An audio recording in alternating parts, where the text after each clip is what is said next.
G'day everyone and welcome to the Australian Herpetoculture Podcast. I'm Jason. My name's Luke. How you doing, mate? Good, mate. May as well introduce the guest. Yeah. So without any further ado, welcome Darren to the Australian Herpetoculture Podcast, mate. How you doing? Thanks, guys. Good to see you guys as well. Thanks for having me on board. Really, thanks for coming on, mate. Oh, no worries. It's always good to help and share what we've learnt over the years. So hopefully someone will benefit somewhere. Oh, no doubt. Yeah, thanks for doing the live with us as well. Yeah, I think you're our first guest that's jumped on to do a live stream. We're still trying to get our necks around this, so yeah, it's a bit of fun, isn't it? Yeah. We figured, because of all your live cutting egg videos that you've done recently, that you wouldn't mind it. So yeah, not at all. I think it's good too. Like you see some of the YouTube stuff, and the people edit stuff out. I think the mistakes and the tongue slips and the tongue ties and that are all part of the experience. So I agree. I enjoy it. We're only human at the end of the day, aren't we? Oh, that's it, mate. Absolutely, we all make mistakes. That's it. Well, mate, why don't you just try to kick us off here, because we'll just jump straight into these kind of questions. As you said, Sure. you can talk underwater, so you may as well get started before we run this to 4 hours or something like that. Mate, welcome to the show. As we said, Darren's one of Australia's leading python morph breeders and works on a plethora of carpets and Antaresia projects as well, from memory. Yeah, man, you've been doing a killer job with all those live videos and stuff over on Facebook. I've been enjoying tuning into a few of those, even though I'm not big into my, mass python production and morphs and all that sort of stuff, but I still find it interesting, Everyone's got something that tickles their fancy, so, it's good stuff. Mate, do you just want to give us kind of a quick rundown about how you ended up with about 5,000 pythons behind you? Well, it's kind of the longer version. It's always been a lifelong passion, but growing up as a kid, I've always had a love of reptiles and sharks, to be honest. And unfortunately, parents, Dad in particular, was always, the only good snakes are dead snakes sort of mindset, because back in the early mid-70s when I was a young kid, they just weren't kept as pets, or they didn't know anyone that was. And we used to do a lot of shooting growing up, and we'd go out in the bush, and we'd only go in winter because of snakes, and it was always terrible. But always had this drive just to love and an interest and a curiosity. And every time we go to the reptile park or the animal worlds back in the day, always trying to get my hands on blue tongues and chasing things around the backyard and lifting rocks and doing all that sort of stuff when I was away. But it wasn't until I was probably 12 or 13, and a friend of my dad's used to own a gun shop at Top Ride, Lee, and he'd been talking to him. He goes, I've got a couple of snakes. He goes, if ever your son wants to come up, bring him up, leave him up here for a few hours, and we'll play with some snakes. And I'm like, unreal, and kept bugging Dad. Finally took me up there, get up to this guy up in his little lounge room sort of thing, and he's got death adders and red bellies and everything. He's like, here you go. Pulls out a 3-foot red belly and just gives it to me. And here I am, none the wiser on, venom or any of that sort of stuff back in the day. And that was it. I was in love. I was hooked. Couldn't get me away. I'm like, I got back, and I'm telling Dad, I was playing with this snake. It was unreal. I was in love. He said he's going to give me one, and I get a setup, and he'll show me what to do and all this sort of stuff. Oh, yeah, what sort of snake was that? Red belly black snake. Bloody bull crap. Was never allowed back in his shop at all. He got on the phone and abused the guy and said, how could you let my son handle something like that? And I'm like, what's wrong? Didn't know any different. But that fired a passion and a drive in me to keep reptiles. No matter how hard I fought at home, it was like, no. Finally in 97, I bought a house, and I think it was about 6 months after we moved into the house. I said to my wife, I've always wanted a snake. She said, that sounds right. I wouldn't mind having a pet snake. So I bought a snake, then bought some lizards, then bought more snakes. I think within 12 months, I had 40 reptiles.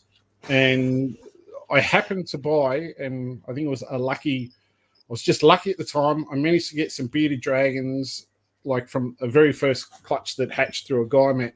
And he said, just take them home, just feed them everything, like feed them this, feed them that, like just nonstop. So that's what I did. I didn't know any better.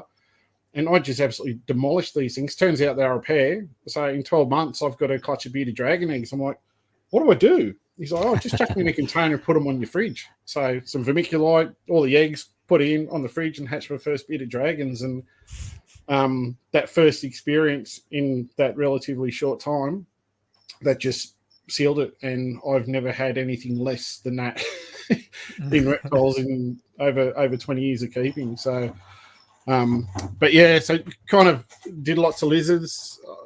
I've had boids, I've had central nettards, bearded dragons, easterns and centrals, mountain heath dragons, Jackie dragons. I've had amii. I've had Castle Mountain, Castle Mountain, Northern Velvet geckos. Yep. Aldura. Had Spencer's monitors. I've had Aki monitors. I've had all sorts of stuff. And then I think I killed myself with the constant breeding and the food intake every day that they required. So I used to breed all my own wood roaches. I had about 10 tubs, like 50-litre tubs of wood roaches. And I don't know if you guys have ever kept and bred woodies. I got an allergy to them. There was like the black tubs. Yeah, there was every time I started cleaning out the wood roaches, I basically got like hay fever, seemed itchy eyes, runny nose, and I couldn't do it. And that was a decision. Once that got that bad, I'm like, no, I'm done. So I started selling out all the lizards. The last to go are my Akis. I absolutely loved my Ristar monitors from Mount Isa locale, really nice purples and yellows. And they were the last to go. And at that point in time is when I just started doing more and more with the pythons, realizing, hey, that's cool. I can feed these guys like once a week, once every 2 weeks, once every 3 weeks, and not go to the markets and buy massive bags of veggies and cut up massive salad bowls of veggies for bearded dragons and things like that, and worry about insects and all that sort of stuff. So, and that was how I ended up at this point. Well, it wasn't as bad as what it is now, but that's how I kind of ended up with so many snakes. And then once the mutations got involved and working with new mutations, suddenly you've got to hold things back, and that's where the collection suddenly rapidly grows, so to speak. So that's kind of the long version of how I ended up with it. It's definitely a pretty familiar story in a lot of ways. I think we've all gone down that snowball at some point or another, and it's just gotten bigger and bigger and bigger. I have to ask though, because I've got the same sort of woody allergy that you're referring to there. I ended up just buying like a massive respirator with like the chemical cartridges, just so you're pretty much not getting any oxygen through there. But that's the one thing that seems to be my saving grace with working with the woodies, is just making sure that I'm smart and I cover up basically. But look, it's probably something you should do in hindsight. I mean, when was that? I was breeding woodies back in probably 03, 04, something like that, and it didn't really give it a thought. But yeah, 100% right, a mask. But it was like constant, and then breeding the wood roaches, like just getting the setups right. So I don't know if you use fluon around the tops of your tubs to stop them running out. I used no lids on them at all, just had the fluon. And like yours, they're up high on, like the white tubs over there behind me, the enclosures. They would sit up on top of there, so they had the heat coming through from the ceramics in the enclosures to keep them warm. And I'd just lob up carrots, and I was breeding rats and mice then, so I used to take all the crumbs. I used to actually sieve all the rat food. Had a big tray with a mesh on it, and I'd take all the crumbs, put it in a tray, all the crumbs of the rat mouse food, and put that in with the wood roaches. So they had a good nutrient supply of food, and I'd throw carrots or that sort of stuff in for moisture. So they had moisture content going in. And they bred like no tomorrow. And it was just a rotating stock. So I found, I don't know about yourself, Luke, but I find keeping about 1 kilo in a 60-litre tub seemed to be the ideal mass of wood roaches. As soon as you got too low or you took too many adults out, the production would slow right down. And it took me a while to get the balance right to feed the amount of lizards I had and to be able to keep a viable collection or colony of the wood roaches. So once I got that balanced, and it worked out to be about 10 tubs. So it'd be like one tub, you'd use it all, then you'd let it go down the other end, and then you'd do the next one. And by the time you got to that one again, it was fully loaded and off you go. And I'd sell off the excess if I had extras, and I'd sell those. Used to take them to the AHS and sell them to people there. It was good. Help feed the lizards. Yeah. They are a fantastic food source at the moment. I think I've only got 2 tubs. There's actually a couple of cricket tubs up there as well. But yeah, when I was back in the garage at the old place, I think I peaked out at 6 tubs, and then I end up overrun with woodies, and most of them were in the garage and not in the tubs anyway. So yeah, they're good food source. We've had a few people jumping in. So hey guys, just in the chat there. Looks like Ryan Cox is stirring you up from America, Daz. Brian's just said, morning from America again, though that Darren guy is no good. He just drops pictures of his carpets in the NPR chat and makes us all jealous in the States. Sorry, Ryan. Sorry. Yeah. Got to share. Got to keep those friendly Americans across the sea there jealous. They had stuff to start off with. Now it's our turn. Yeah, exactly. They're always good for a stir up too. Hey, Jace, it's always good to send them. Well, they kind of started the race with the morph carpets, and then obviously I think we've taken the lead now, especially with some of the stuff you're working with, Daz. Definitely, I think so. We're a lot of stuff coming and being produced. A lot of things out here as well starting to turn up, and I think nowadays, compared, if we go back 15, 20 years, it was just wild type stuff, which is cool. Don't get me wrong, I love all the wild type stuff as well.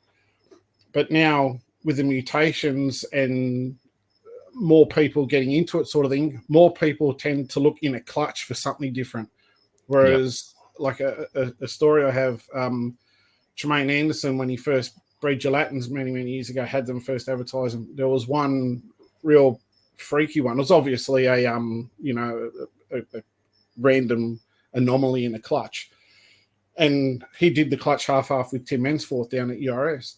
And this weird thing come out from what Tim told me. He goes, Tremaine goes, who'd want this thing? This doesn't look anything like a gelatin. I don't want it, and send it down to Tim. So I think it never proved anything out. I actually have photos of the animals, a gorgeous looking gelatin, all weirdly patterned and striped and stuff. Never produced anything. But I think nowadays when people see that anomaly in a clutch, people are more aware of like, oh, that's different. That's something new. And now they're holding it back, and now they're starting to work with it, and they're trying to see if it's something genetically inheritable that they can reproduce, or whether they're just anomalies. And I mean, that happens. We get weird stuff all the time. We look at chimeras and paradox and things like that. So I think a lot more people are aware, and therefore we're starting to see more mutations across the board in a lot of different species now, which is cool, I think. Yeah, 100%. And you're seeing a lot in Antaresia recently, I'm finding. According to Facebook anyway, that I'm saying. Yeah. Actually, Darren in the chat here, Darren Boswell, he's proven out a whole bunch of freaky things out down there. Yeah, that's kind of a little bit of a good segue. I know it's a little bit further down the line, but we might have to get stuck into some silver pepper talk, just because that's something that obviously you're super well known for that. And yeah, do you want to just give our listeners and our viewers a bit of a rundown about how that kind of ended up popping out all those years ago? Sure. It's quite a funny story, actually, because it started with a diamond python. So back in, when the hatch, so it would have been 05, I think. I had a friend who had these 2 Murray darlings, and I hadn't kept Murrays at that point in time. And I'd kind of been looking around. I really liked them. I thought they were nice. They were a placid animal and quite a nice looking animal, in my opinion. And she lived in Sydney. She goes, I don't really want them. I'm looking for something I can put in an aviary. She had a bird aviary outside. And I said, well, look, I got a diamond here. I said, you want to do a swap? It was kind of, in terms of value, they were fairly similar sort of thing. And she goes, that'd be awesome. So I got these Murrays. I were a bit undersized at 12 months. So I just gave them a good feeding. And at 2.5, I bred them. And in 07, I hatched, 3, obviously, silver peppers, but these 3 unusual snakes in the first clutch. And I knew literally nothing about genetics. I didn't know what recessive was or incomplete dominance or any of that sort of stuff. Had absolutely no idea. And I actually made a post on Aussie Pet and Reptiles back in the day saying, is this a new MD mutation with question marks? Albino Darwins were pretty much the only thing we had at the time. And Simon Stone actually messaged me because he'd been working with Jags and was like, how do you know they're Murrays? And I'm like, well, here's the photos of the adults. Like, what else would they be? There's nothing else. They're like pure MDs. And yeah, so then I had to go on this journey of understanding genetics and, why, like, what's recessive? I don't get all this. And I had a mate try and explain it to me. He was talking to me, and I think I got more confused for the conversation. And I struggled with it for a few years. And finally I was reading something, might have been one of the ball python books or something I've got. And suddenly the coin just dropped. Suddenly I went, oh, I understand now how this works. And once I got my head around that, I was able to then work out, what I needed to do in terms to prove it out. So when that first hatch, one had a defective epiglottis and couldn't tongue flicker at all. That animal was force-fed for, 8 months, 9 months, something like that, 7 or 8 months off the top of my head. And it showed zero interest in wanting to feed. So every time before I would force feed, I would offer it a food, nothing, no strike response, no nothing. Obviously couldn't smell the food because its tongue wouldn't, you'd open its jaw up. If you actually opened its jaw up, it had a hole in the side, and then its tongue would poke out, like a dog would out the side. And I ended up making the decision that if it's already got a, deformity, if I did pursue, force feeding and getting it to size, would that be the best thing for the snake? And I kind of come to the decision, like, this thing wouldn't survive in the wild. So I ended up, getting it euthanized, having it euthanized, which left me two. One would not feed at all, no matter what I tried. It would occasionally take a feed and then it wouldn't eat for 4 times. The other one, I'd battled depression quite severely back at this point in time. Wasn't mentally well, but I'd gone to Anthony Stimson's show, his first one that he had at Homebush at that point in time, and I took one of them there on display. When I got home, chucked in the drawer, didn't think any of it, and it escaped. It got out, didn't have the drawer shut properly or whatever. I found that because I think that show was in May off the top of my head, which is winter out here. So that snake, when I found it 4 months later, was bad canker, mouth rot, obviously, RI. It went to the vets. I took that out to Michelle Daly out at Richmond, and she literally kept it there for a month trying to, get it back on track, and it eventually succumbed. And then I had the one left over which wouldn't feed. So the original parents, it's a fun story, this. The original parents that produced the silver peppers the first year round, I put them on display at Stimo's first show in 2007. It was the first time we had a reptile show in New South Wales where we could actually sell reptiles at the time. So I had a display and had my reptiles there for show and to sell. I had the adults for the Murrays there, the whole lot. Brought them home that season, cooled them down, witnessed several matings, never produced a clutch. Scratched my head and thought, well, maybe it's just one of those things, the stress of the show, being on display for 3 days, something like that. Following season, came into breeding season again. It was just starting to cool down. I looked at the female and she had a puffy throat. I thought, oh no, don't tell me she got an RI. Didn't make any sense. She was in an identical enclosure to the male. When I took her out to have a better look at her, I noticed these blisters down the side of the body. So once again, I rang Michelle and said, oh, have you ever seen this? She goes, oh, I have. It's generally not good. She goes, I'll come out, I'll take a biopsy and I'll have a look. So she came out, she syringed, lanced one open. There was some like watered down blood came out of the blisters. She took a sample, went away. She goes, oh, bad news. There's cancer cells in the blood. She goes, it's got cancer. So I'm like, and there's no treating it, unfortunately, in reptiles. So she took it, euthanized it. She actually did it to a vet class she was doing at the time. And there was 13 tumors in that female. And she said at that point in time, the largest one appeared to be was on the ovaries. And she thinks that was the reason why, despite 6 or 7 lockups a season previously, she just wasn't capable of producing eggs. So I lost her. So that means I still have the dad, the boy. I still have. He's cruising in there in the front room. So that left me with one girl, and she wouldn't eat. So it then got to 2012. So I think she was like 4 years old. She weighed 300 grams. So for those aren't familiar, that's like a adult children's python sort of thing, maybe even a bit smaller. Wasn't big, wouldn't eat. I walked into the room one day, and she was in a vision tub. I tried her in all sorts of things, didn't make any difference. So I actually got the pups, and I just cooled her. I just put her in the antaresia rack with everything else, and just cooled them with everything else, and ignored her and never touched her. And I walked in through the room and past the rack, and I heard this bang, and I went, "No, someone's hungry." And I'm looking around thinking, what was that? Not expecting it was her. And it was her. She was looking for food. So I was breeding my own rats and mice. So I ran straight in, tapped a rat on the head, opened a drop, and she smashed it. And I'm like, finally, 4 years of torture like this. This was the last snake. So I'd lost the mum, lost the other two, literally only had the dad and this female. And offered her a feed. So she then went it was probably about 5 months. Went from 300 grams to 1.8 kilos. To say I fed her was an understatement. I'm like, you want food, you're going to get it. And every time I went down there, I'm like, you hungry?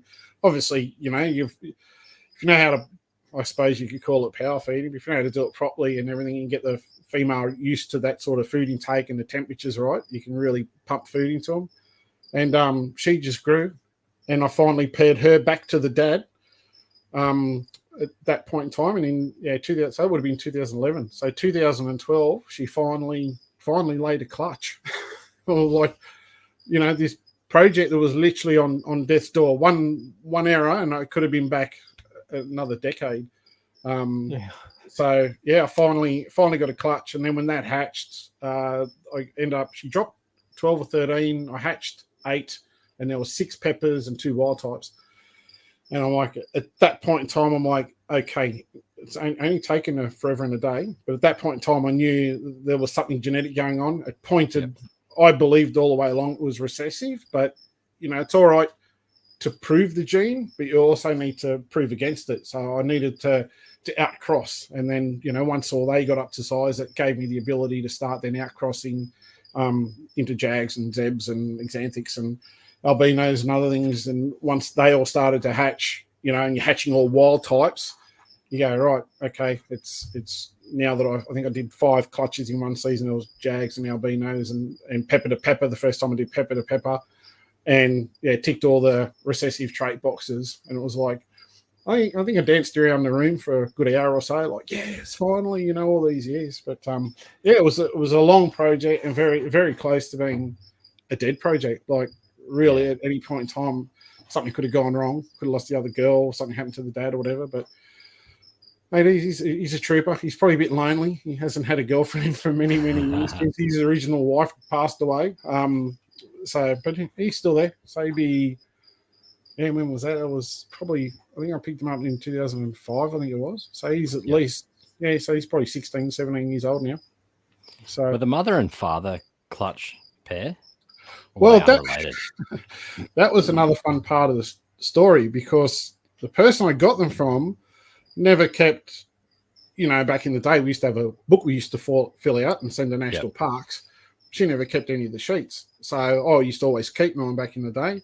So I said, when these hatched out, I went to her and said, hey, look, where'd these animals come from? I don't know. Someone I bought it from the AHS.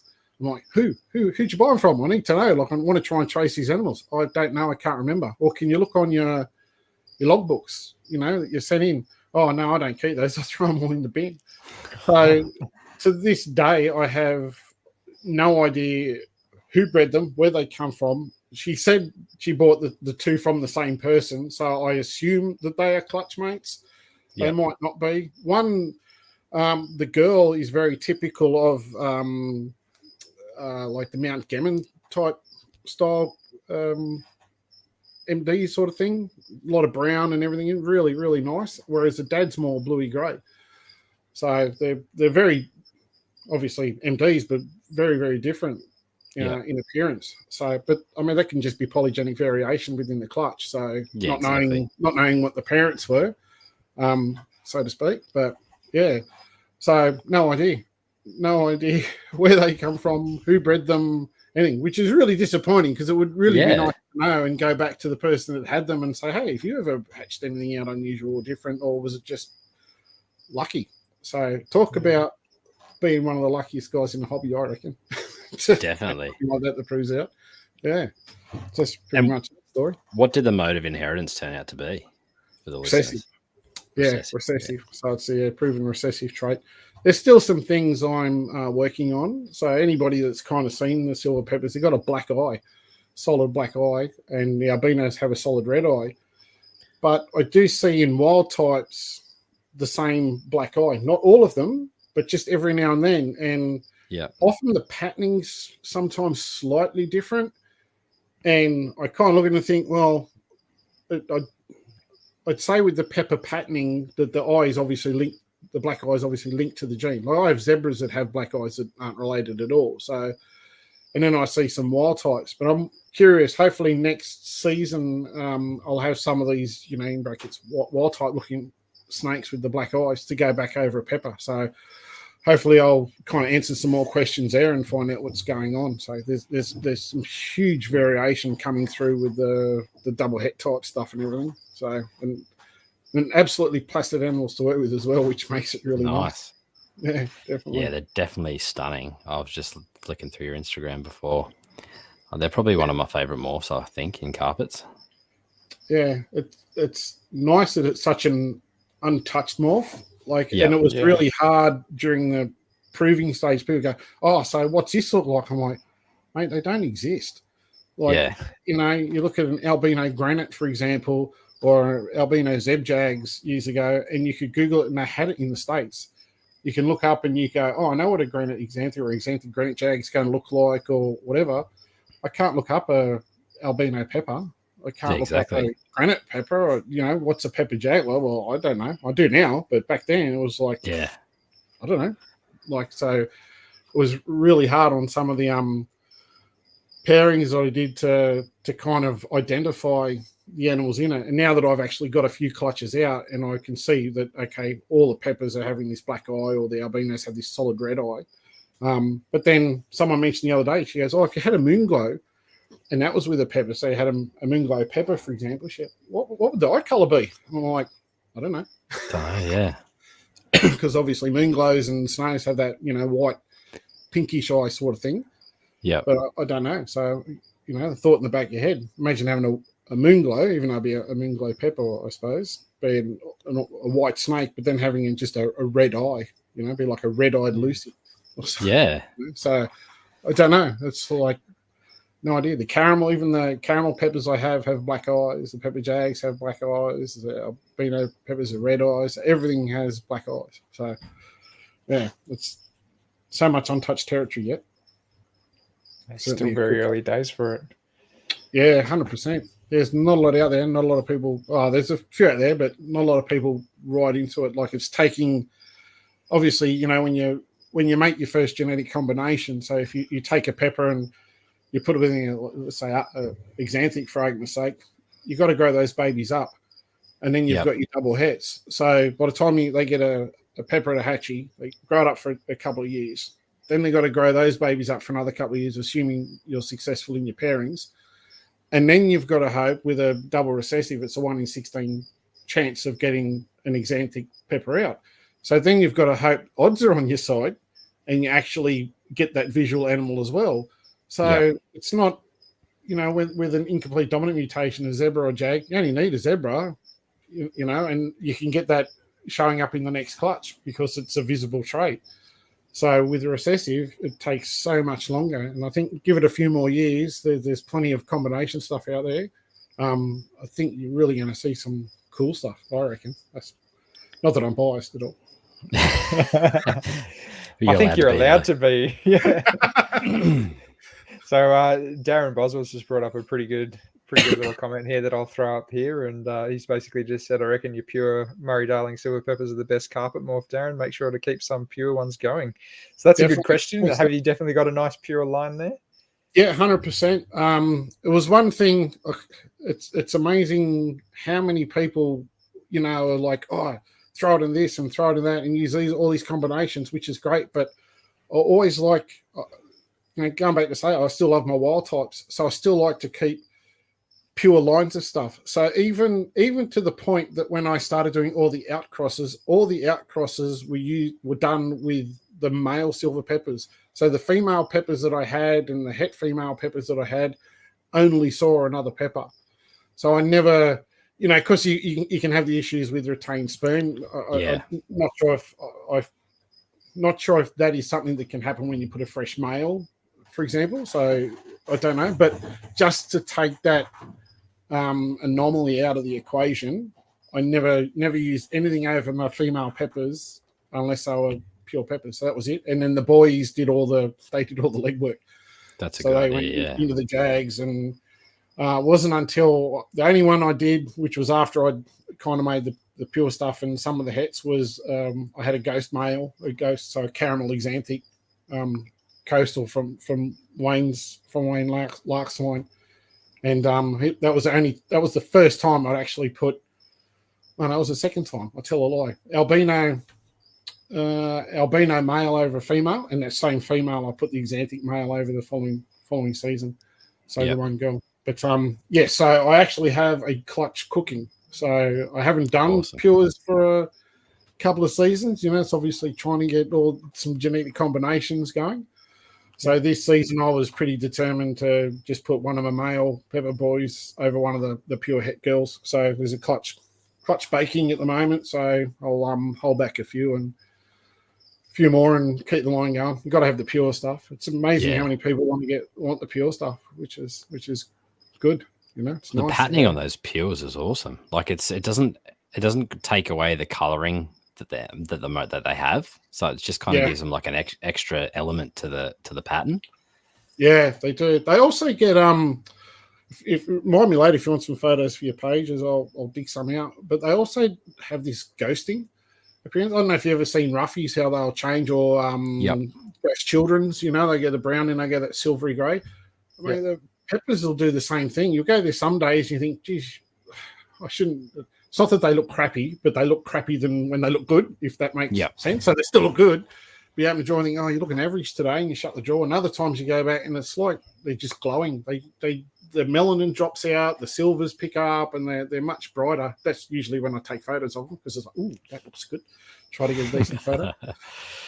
So they do. And I had a couple of photos for a talk I did at the one of the reptile societies years ago, the same snake, and you would swear they were two different animals. Just one's like almost completely ghosted up the side, hardly any melanin in it whatsoever. And then the other photo, all down the back, it's all, the speckling they get, I suppose you could call it, is quite dark and quite pronounced.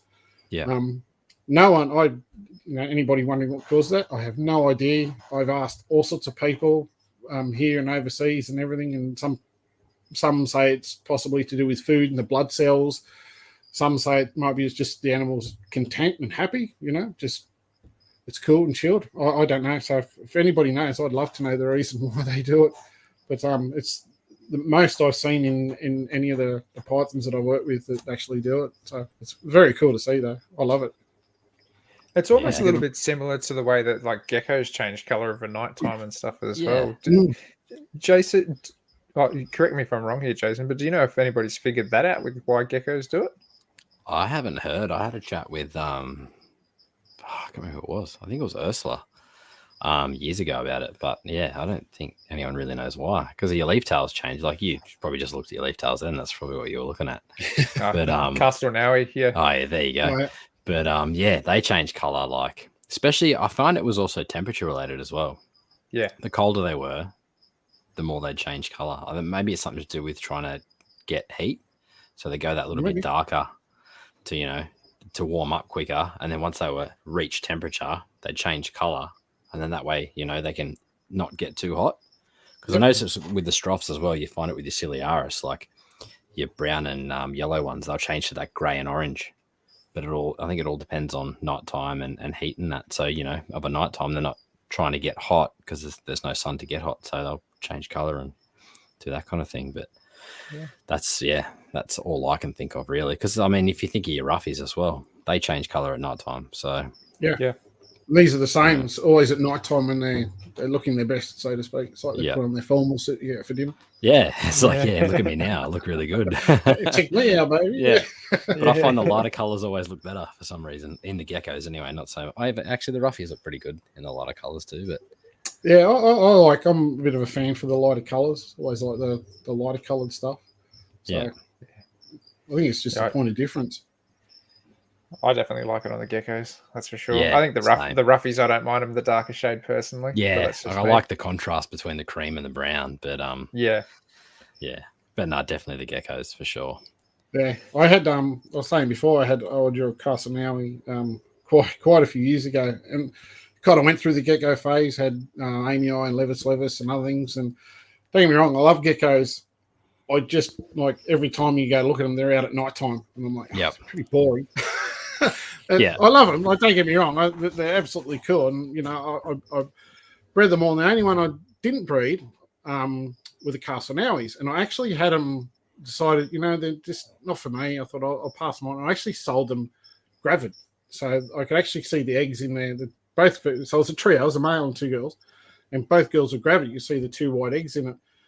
And I said to the guy I bought them from, I think it was like $600 or something other for the trio back at the day. I think I had them for a bit more, but he's like, oh, you know, give me a price. I can't remember for the life of me who it was. And of course, he got like the nice yellow and probably a blue grey and then the black bandings and sort of thing on them. And finally, he was like, oh, I'll come down this weekend and I'll come down next week. And it kind of got delayed over a couple of weeks. And by the time he picked them up, they were like ready to drop. Yeah. And me being me, can't do the wrong thing. I almost wanted to pick up the phone and say, oh, mate, I can't make it this weekend. Can you come next weekend? Because they were like ready to drop. You could see how big the eggs were. And I thought, no, I can't do the wrong thing. So I sold them to him, messaged me a week later and goes, oh, they dropped eggs. I'm like, yeah, I know. So anyway, they hatched out and he sent me a message. He goes, have you bred these guys before? I'm like, no, I haven't. I said I was going to keep them and work with them, but decided I'd pass them on. And he goes, check these out. They're all hypos. I'm like, what do you mean? He goes, there's no black in any of them. He goes, they're awesome. So when he hatched me out, there was just no black. It was all just like all pastel yellow and like that bluey greyish colour they had. Yep. Wow. And he sold them for $600 each. He goes, I'm cheering. He goes, thanks.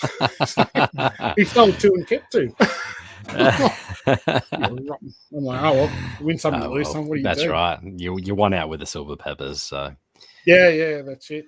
And the other one I had, which was cool, which I'm not sure where they ended up, were pink Amy Eye. So nice. Yeah, I had some Amy Eye. I actually worked in conjunction with a mate of mine. So I bought the Amy Eye, and he goes, oh, I've always wanted some. And I'm like, well, here you go. You take him. I said, you can look after him because he bred his own crickets and that as well.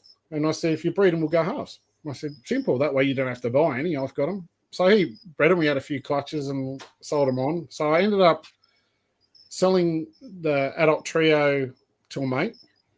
And then I had what happened to be a trio that I'd held back. And as I said, I decided I was going to get out of geckos.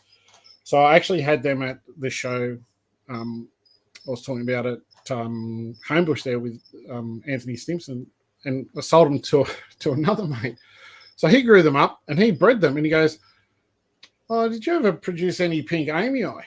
And I'm like, no, they're probably more a pastely orangey colour. No, like pink Amy Eye. I'm like, oh, no, not really. Like thinking, maybe my vision and his vision's different. He goes, no, check this out. Sent me a photo, and they're like baby, like pink jelly beans. Like they were just pink. And I'm like, no, damn it, I've sold something else.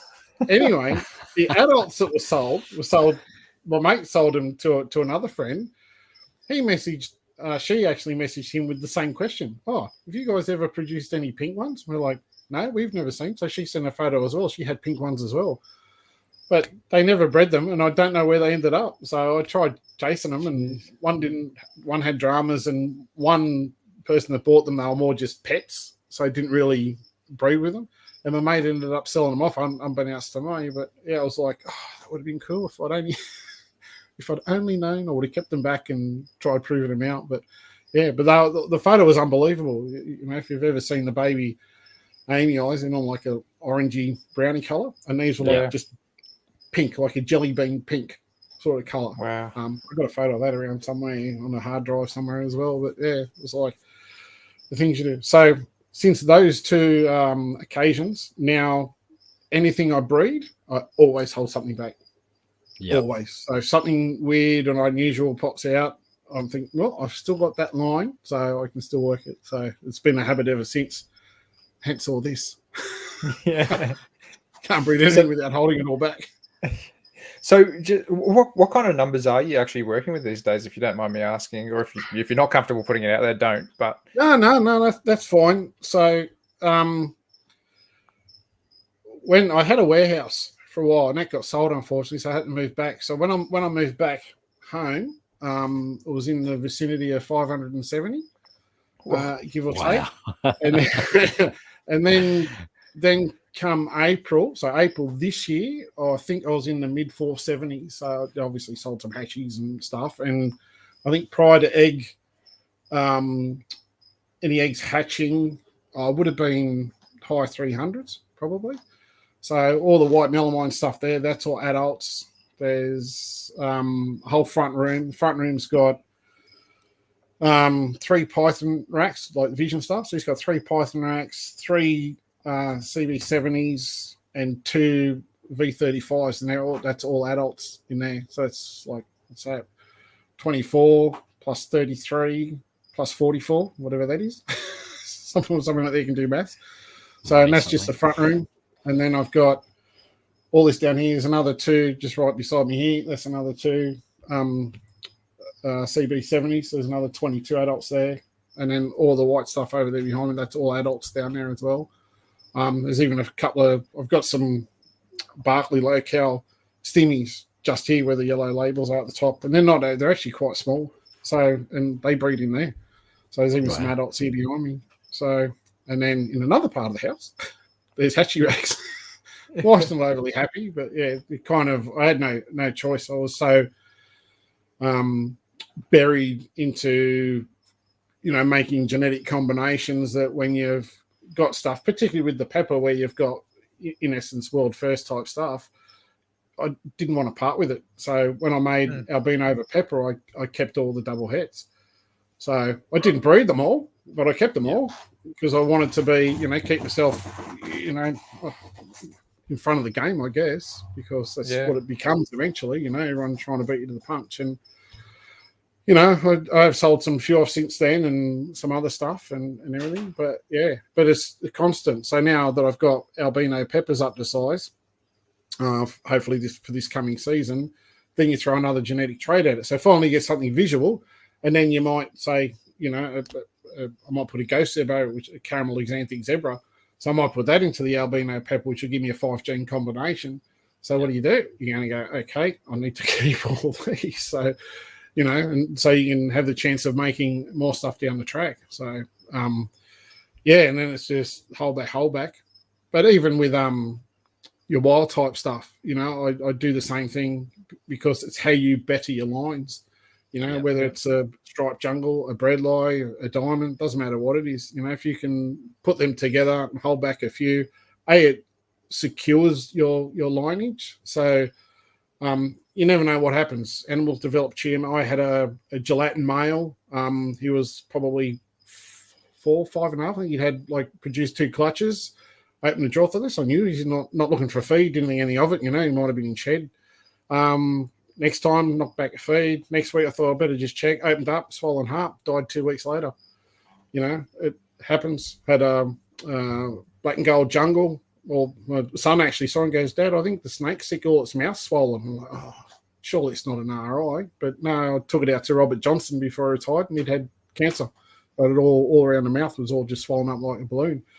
And I'm like, is it a common thing? Do you see it very often? And he just went over to his laptop and just scrolled through hundreds of photos. He goes, we see it all the time, that sort of stuff. So, so by holding a couple back, if you've just got a pair and you sell all the babies and you lose one, you've either got to go find another one. And, with lizards and that's not always easy, particularly with hard to sex things like monitors. Yeah. You lose your female or a boy, and then you got to go hunt around another one. So I've always, if I can keep back at least another pair or trio, or depending on what it is, I'll keep back more. But always try to, hold back for at least 6 months, and then you can pick the best. You pick the nicest colours, and doesn't matter what the line is, doesn't matter what the animal is. Whatever. When I say the best, whatever you like. So and then you end up with too many animals. Well, That's me with Gil and I, and that's why I'm going to be keeping a few of these greens back as well, much to my wife's dismay. She's going, no, we need to sell them and get a new car. I'm like, no. Yeah, I'm keeping 5 of these things. You know? Oh, I would too, mate. 100%. I would for sure, definitely. Yeah. Very so, cool. Darren Boswell brought up a pretty good point here. Obviously, you know, you are pretty rack heavy there just because of the high numbers that you've got. Yep. Darren's just asked, do you ever wrestle with the limited space in those tubs with the adults? I guess it's hard with such a big collection. Yeah, I tend to try to keep, so like in that rack beside me, I tend to try and keep the males. So all my males will be in the 70s. The big python tubs will be the biggest of the girls. So, and some of those girls are huge, and they have tons of room. I kept a adult pair of 2 adult female bredli, and they were, mate, I weighed them. They're like 8-9 kilos. They were monsters. They were big 9-foot bredli girls in python racks, and mate, they just loved it. Just perfect. So it is a struggle, and you know, I look beside yourself up there, look at your glass fronted enclosures, and before I actually had to move home, I think I binned probably best part of 10 4x2x2s that I used to have down in the warehouse, but I had 110 square meters down there compared to trying to shove everything into your house. And it just became a necessity rather than a want, I guess, like to keep the animals happy. And they're happy in there. I mean, they do everything they need to do. They get fed, they get clean, they get looked after, they breed, they produce eggs, you know, so I can't say that they're unhappy. Certainly, if money wasn't the option and I had the space, I'd certainly really enjoy having particularly the adult girls in glass fronted enclosures like the ones over that you can see behind me there. So I've got a few there. And mainly one to give them a bit of room and a bit of stretching space and a bit of exercise and that, but also for breeding. I've so many times I've opened up one of the python drawers during breeding season, and the male's been spurring, and suddenly it spooks them, you know, and suddenly they go, I've actually, the worst I've had was a male was actually just locking in with the girl, and he retracted and took off, panicked around the enclosure.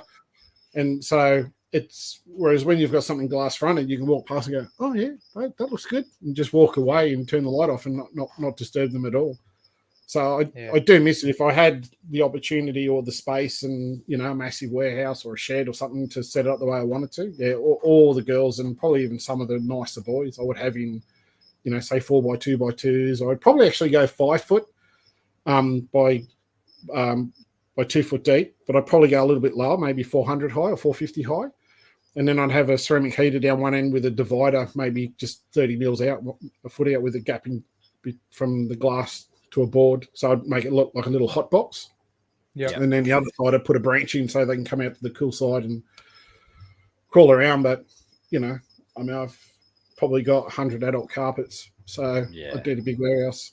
So it's not really viable. So I do. But I think in some cases, racks are actually better for some species. I think they're a more secure, happy place where they're not as freaked out. Like I've had like Palmerston jungles in the past. They used to be over in those white melamine enclosures behind me, and you couldn't turn light on and walk past them. You know, you just, as soon as you walk past, bang, bang, they just smash in the glass. End up having to tie paper over top, move them, put them in the tubs, right as rain. You know, completely de-stressed. You know, they feed and everything, they do everything right, but just, you know, you don't want your snake smashing its head, you know, full force onto a glass pane every time you walk past. It's can't be good for the animal. You know, they probably can't see that it's a sheet of glass there in front when they're trying to rip your face off.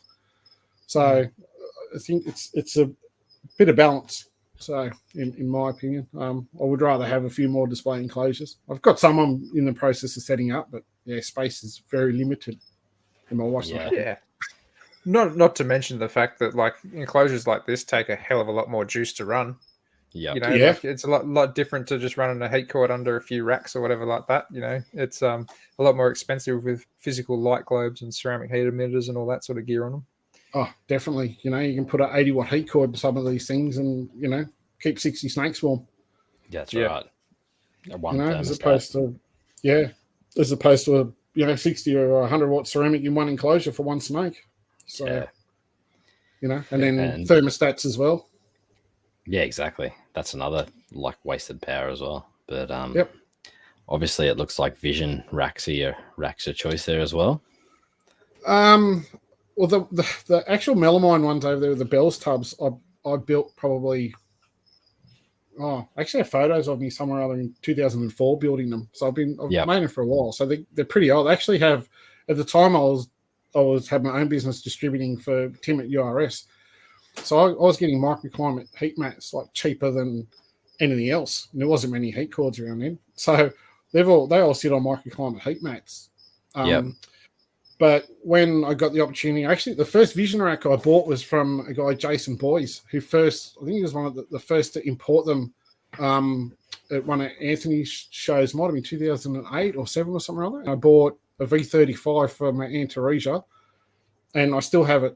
And I love them for two factors. One, they're quite sturdy. I like the ventilation in them. Yeah. But also the resale. When you build something in melamine, it's got a time limit.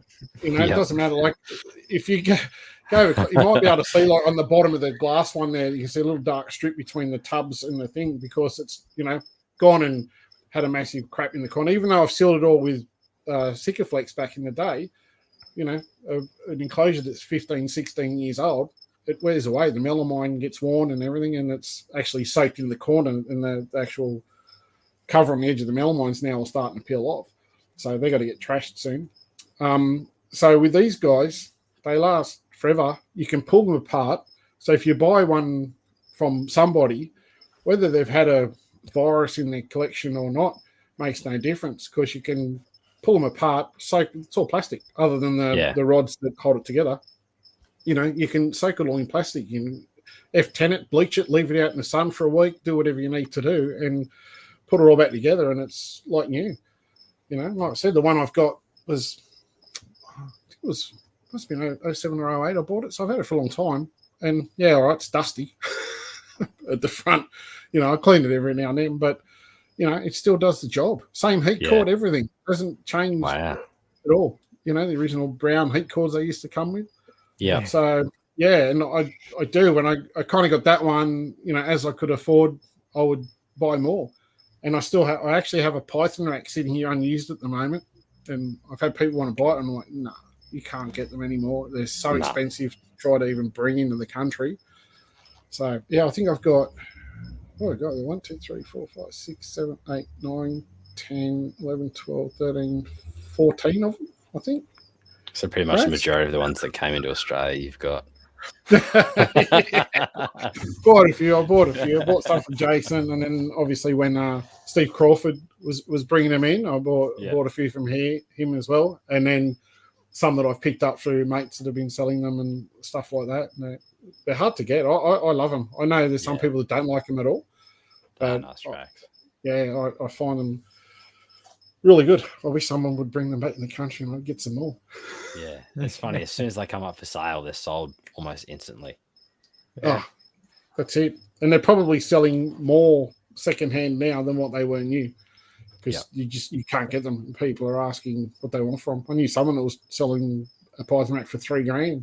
Sold it apparently. I don't know whether he did a cheaper price, but I'm like, bloody hell. I think I bought 2 brand new from Steve with freight and everything. It was like 5.5. Yeah. I think for 2 racks, but they're good. I like them. I like them a lot. They do look good too. I like the black. Yeah, definitely. I actually wanted to redo all the melamine stuff in all black as well. Just do all black enclosures, LED light stripping inside the enclosures. If I had them in display, I'd have the fake rock back walls and get on the aspen bedding and all that sort of stuff and get back to something that's visually nice to look at. Like the racks are great and they serve a fantastic purpose, but I think walking in, and I know I've seen, I think it was Alex Leith up far north, New South Wales. Like he's done up his room down below, and it's absolutely stunning. I just went, dude, come down and build me that. Yeah, it's just incredible. Like absolute credit to the bloke. He's the top guy as well. And when I saw his displays and setups and the timber and all the fake background, the fake rock backgrounds and all that sort of stuff, just unreal, And getting back to that is something I've got a plan to do at some point in time. But I've got to see out the projects and stuff that I've got going at the moment. So one day. Well, that's it. You've got a lot on your plate, and at least you know where you want to go one day when you've kind of maybe you've burnt your course or something like that, and you can kind of go, you know what, I've done my bit for the hobby, and you can go back to that sort of definitely little kid in a candy shop sort of thing. Yeah, as far as my wife's concerned, I've done my bit for the hobby 10 years ago. She's like, can I have my house back now? Yeah. Oh, it sounds like every wife of a reptile keeper. Oh, except for maybe I actually designed sorry? Yeah. Except for maybe Ty Iva. It's probably the other way around between those two. Maybe Ty. Maybe I'll send my wife up there to Ty, just convert my wife a little bit more. Funny you say that. She was messaging me looking for stuff today. There you go. I got to admit, my wife won't touch the snakes. So, she'll help with cleaning. So if I take them out, she's an absolute workhorse. So if I take the stuff out, she'll help with the cleaning. So normally I'll take them out. She'll take the water bowl. I'll clean the tub and put it all back. But yeah, it won't touch them. But last year I spent a bit of time away traveling for work, and I wasn't home during hatching. So during the hatching season last year, I was away for 3 months. Wow. And stuff's hatching on the set. I said, you're going to have to feed these things. Like, I don't know what to do, And mate, she smashed it out, eh? Like, honestly, she saved so many snakes' lives, because if you hadn't have done it, I had really no one I could fall back on to help with so many animals. And and even this season now, I think I've hatched out about 50 ants or something at the moment. And I think I've got 5 feeding, and she's done all the rest. All the rest are feeding. Wow. And I'm like, I get a little bit impatient. Feed you, little bucker. And she sits there for hours and happily. But if they come out of the tub, it's a scream and a yell, and I've got to come put them back. But, normally when they're little, they're happy to just sit there and not do much. So, she's massive help in that department, that's for sure. I mean, anyone that's getting baby snakes to feed knows you sit there for hours. It's like it takes it, and then it's like freeze, don't move. Yeah. Unless you're lucky, you've got a. Unless you're Luke and you just fluke it. Yeah, feed chondros the day after they come out of the egg or whatever it was. Yeah. They've all eaten now, haven't they, Luke? Yeah. And some have had two feeds already. Yeah. I've actually got to mark down. I'll probably go through later, but yeah, I need to mark down all the sheds because they've started shedding the last day or so. That's their first shed. But yeah, some of them already had 2 feeds. Maybe you need to come down here, mate, and give me a few pointers. Well, apparently maternal helps. Just saying. These things came out way bigger than what I was expecting them to, and I've seen a lot smaller chondros out there. So I don't know if that's helped somewhat, but there was absolutely nothing left in these eggs. What do you do? What do you feed? What was your first go-to food? Did you try rat pups or like fuzzy mice or? Pinky mice. Oh, pinky mice. Okay, righty. Yep. Pinky mice, no scenting, a little bit of teasing. A couple of them, I just kind of squeezed the nose and got a couple of drops of blood out. Just to make them smell a bit more funky. But that was it. Yeah, just kind of hitting them on that magic curve as well. You'd know more than most, but that kind of like curve just behind get the turnaround with the head. Yeah, that seems to trigger them pretty good. Yeah, you get used to tricks when you've got lots to feed. Try that. If that doesn't work, try this. Oh, that worked. Yeah. It's good. Oh, it's an unreal result. That's for sure. Yeah, I was planning to put them in the incubator just so they'd just be consistent temperature for a while, but I ended up having more babies than I actually planned out of that clutch because I could only see 8 eggs. I'm like, I've got space because my incubator's only like this big, unlike yours. But yeah, it was got them all in the rack, got them all feeding. Pretty stoked with it, to be honest. I just got to keep them humid for the time being. Mate, awesome. That was the first. I think it was you and who else? Someone else actually maternally incubated a clutch of chondros this year as well. I can't remember. Yeah, Matt Somerville did it pretty much the exact same time I did. So I'll say it again. Mine went 50 days, and his went 52. Wow. Both of us had 100% success rate with hatching. I got 12 out. He had 14 eggs, got a set of twins in there as well, so I ended up with 15 babies. Wow, that's awesome. But, who says mother doesn't know best, eh? Ever since that, I'm going, you know what? I could put these things in the incubator anymore. I'll just let them do it. Yeah, that's something I'm going to have a crack at next year. Getting setups right. Going to have a bit of a So Peter Birch seems to be someone that's actually had quite a lot of success and has been doing it for quite a few years. So I'll certainly be hitting him up for a few pointers and tips to make sure just, doing things right. I've seen the other side of it where it doesn't go right. Yep. As I mentioned, having been away from work, it was during that egg laying time and all that sort of stuff. And I lost a lot of clutches last year because the setups went right, and it wasn't that. It wasn't a case that I'd intended them to maternally incubate. It was a simple case that when I was supposed to go away for work, constantly got delayed. Then it was like, you're going away next week. I'm like, what? He goes, yeah, flight's on Friday. And this is like Monday. And I'm like, all I had time was to clean everything and pray. Couldn't even check if things were ovulating and things were gravid or what. Still had things paired together. I actually had to get Brent Smith from KHP Reptiles to actually come over and separate stuff that was paired because, I was up in Darwin and flew out to Elko Island. Was there for 3 or 4 weeks. And then I went back to Darwin. They were going to fly me back home, but of course, COVID. They're like, if we pay you, will you sit in Darwin and stay in a hotel room for a couple of weeks? I'm like, you're going to pay me to sit here? They're like, yeah. And he goes, then you can go to the next job, which was a place called Whittaker. And I'm like, yeah, all right. So in Darwin, I sat for a bit over 3 weeks, I think. So, because they also had to pay me to come back and then pay for quarantine at the facility up there, Howard Springs and everything as well. So I was like, yeah, all right, chill, go down to Darwin. It's pretty bad. It gets expensive when you're there by yourself and you kind of go and pub's just around the corner. And that's right. Go out for dinner and a couple of beers or down the oyster bar or something like that. So, Gets a bit boring too.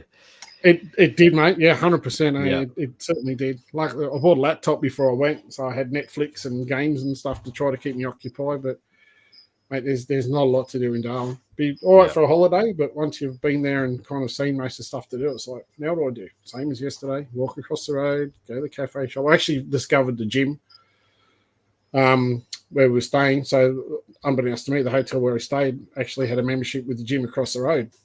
So when I found that, I've been there for a week and a half. I'm like, so I got up in the mornings, went over, hit the gym for an hour and a half or something or other, and just to keep fit for work. And came back and it's like, what do I do today? And it's like 32 degrees every day and stinking hot. And it's like, but here's what it is. What do you do? You didn't get tempted to rent a car and pull a couple of all-nighters and go and search for an OP? I did. I actually did a bit of herbing. I didn't quite go that far. I did have a car. The guys I work for said, here's our work kit. Do whatever you want with it. So I did do a few night herps and went out cruising around, but not familiar with the territory out there and kind of didn't really want to push my boundaries and not knowing, where to go with a 2-wheel drive ute, just had a Commodore ute. If I'd had a 4-wheel drive of sorts, I'd probably be a little bit more venturous and try to hit up a few bush tracks or dirt tracks or something like that. But I did go around. Did find some of the sites are on. Did find a few cool critters. Found a children's. Found a nice northern bluey on one of the trips. Heaps of frogs, saltwater crocs. Saw wild dingoes. Saw wild buffalo, and so a lot of stuff. It was just cool to see. Like it's probably nothing for those guys that live up there, but for me it was like, I'd love to see some dingoes. We saw a pack of dingoes, so that was pretty cool. And then to come around the corner on a dirt road at 140 k's an hour, and there's like wildebeest down there. It's like, whoops, we better slow down. Dirt road. We're on dirt roads, not on a tarred road out in the middle of nowhere, because we were working in Aboriginal communities. So certainly an experience. Yeah. It's like a different world up there. That's for sure. Mate, it is. It is definitely a different world up there. One of the places we worked at, we're sidetracking here a little bit, we'll get back on topic. One of the places we worked at, we did 32 days straight. Average temperature was 42 degrees. So a cold day was 39 and hot was 46. Yeah. And that was like, no rain, there was a wind, but I think the wind was like 35 degrees. Yep. Jeez. And we're in, obviously, we're working on a construction site, so we're in longs and longs. So, long pants, work boots, long shirts, hard hats, all the stuff. And we're building water storage tanks. We actually just got an award for one of the tanks we built at Hermannsburg, which is pretty cool. But yeah, we inside the tank was hitting, 60 degrees. We had a digital thermometer inside the tank, and it LCD screen, and it stopped working at 57. Wow. So, mate, drinking 10 to 12 litres of water a day. Yeah. Like you can't keep it in yourself. Like and you don't go to the toilet. Like you don't wee. No. Just sweat. Yeah, just crazy. An experience. Looking forward to that. Yeah. So we get back to snake talk. Well, I brought it up because Jason and I are pretty much heading up that way in end of February, thereabouts. So yeah, Jason hasn't been up there yet, so this is my third trip to the NT. We did a job in Catherine, and we had to go up. Ended up being in bang smack middle of wet season, so the river that runs through Catherine there, anyway, whatever it is, it normally sits at about 3 to 4 meters down the bottom. We were there, it got to 26 meters, so it was 35 degrees, anything from 33 to 36 degrees Celsius every day, and humidity was like 100%. Like you would sit there in the shade, so it was overcast, and you'd sit under. We had a little tent we'd put up, or a little marquee we'd put up every day to put all our stuff under, and you would sit there under the cloud cover in the shade, and the sweat would just pour out of you. Like it's like working in a sauna. It's just, It is one experience. Catherine River. Thank you, Des. I thought it was. I wasn't sure. Yeah. Catherine River and Catherine. That makes sense, doesn't it? It was crazy. I'm excited. I'm excited. Okay. So just to bring it back onto kind of topics, we're here to talk about breeding snakes. Did you want to just give us a bit of a rough rundown about how you kind of start out your breeding season, or what do you do leading up to breeding season, and then progress from there? So breeding season for me starts now. So literally all the girls that are laying now. So I have a kind of a plan. So every season, probably come January, sort of early January, even now to January, I'll actually start looking at what I have, what's its size, what's going to be its size, and I'll start making a plan for what pairings I want to make. So if I want to look at making new combinations, or I just want to make it looking the same sort of stuff, I'll kind of work out where I'm going to go. And it starts with conditioning the girls. One thing I see a lot of people, you see posts and people go, oh, that's, too fat, it's overweight, or it's too skinny. And if you don't have good condition on your girls, you're going to struggle getting a clutch. Some will still produce a clutch. So obviously once they've laid a clutch, they're skin and bones. Like they really laying a big clutch, takes everything out of them. So as soon as they've laid a clutch, give them a few days. I mean, I see people, they take their snakes and bath them in yak milk and all sorts of stuff. And I literally, I don't wash them. I take them out. I clean their enclosure, clean their water bowl, give it a spray, new paper, and put the snake back in. Leave them a few days to settle down, and they start taking food like no tomorrow.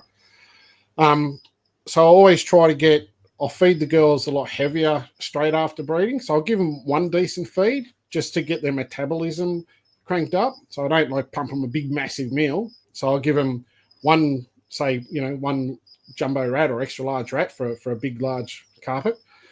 And I'll let that digest, and probably a week later I'll then offer them another one, and then I'll start to either increase the frequency to more than once a week, or double their feeds. So when you're talking a 6 kilo female sort of thing, to give them a 300 gram rat and such, so you give them 600 gram feeds, it's still not a massive feed. You're only talking 10% of body weight.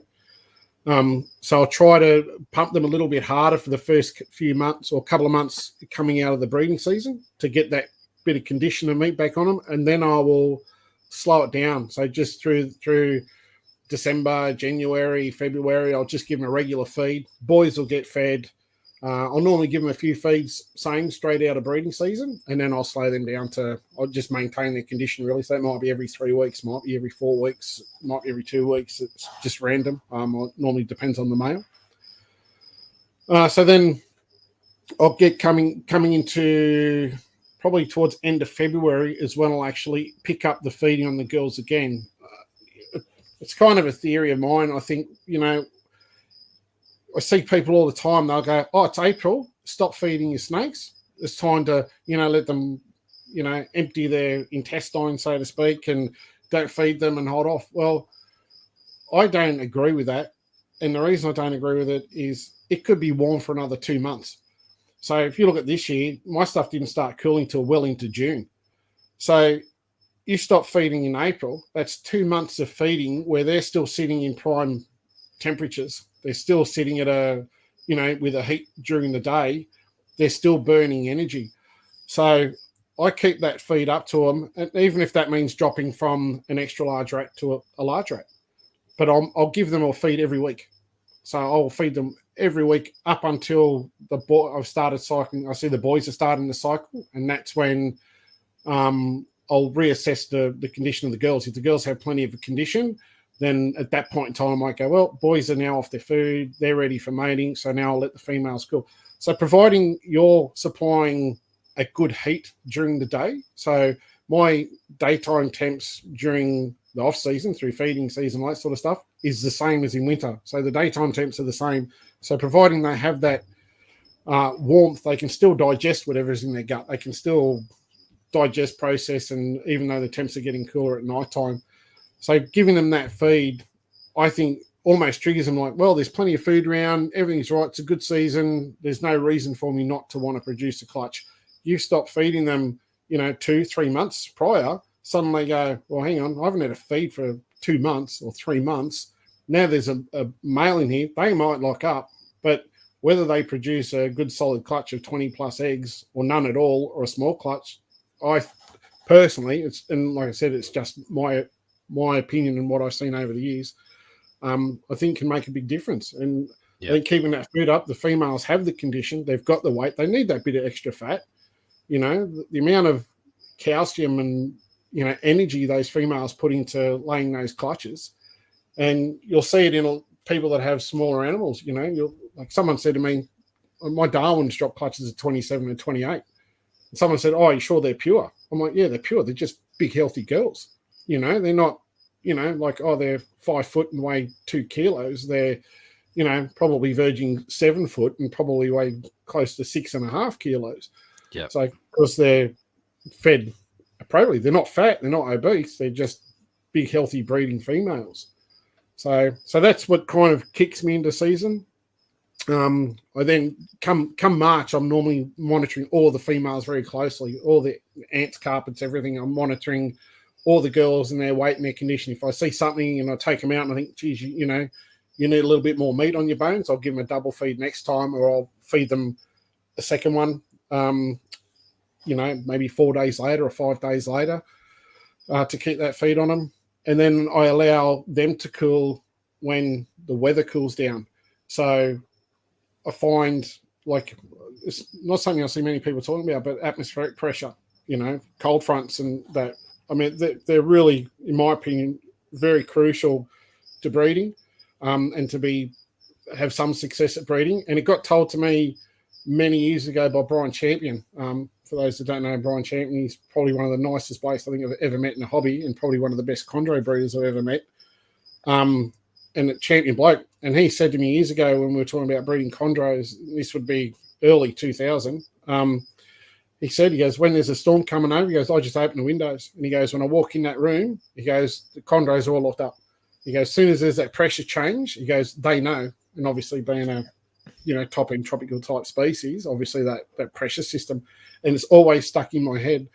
So once I know temperature's starting to get cold and we get a cold front push through or something like that, I'll do exactly the same thing. I'll open the doors. The enclosure temperatures will remain the same, as I said, during the day.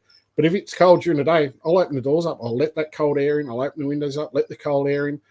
The snakes will feel that, and that will help cycle the snakes. And one of the first things I ever notice is usually a male Antaresia. And the first thing they'll do is go off their food. So you'll be going in doing your feeding as you would normally, checking the girls, and the boys will be like just pacing the enclosures. Offering the food, they come up, they look at it, they look away, they come back. You can rub their backs and they'll arch up and they'll look at it and they'll go away. And it's not that they don't want to eat, it's just not what they're looking for right now. They're looking for the girl that's in the drawer next door. So that's the very first thing that I notice, that when my animals start to change. And that's after we've probably had a good solid week of cold temperatures, probably in 15-degree sort of brackets at night time when it's starting to get down to that sort of coolness. Once I see that, that's when I will slow all my feeding down. So that could be the second week of June. It could be the first week of May. So I don't fight the weather. There's no point arguing with nature.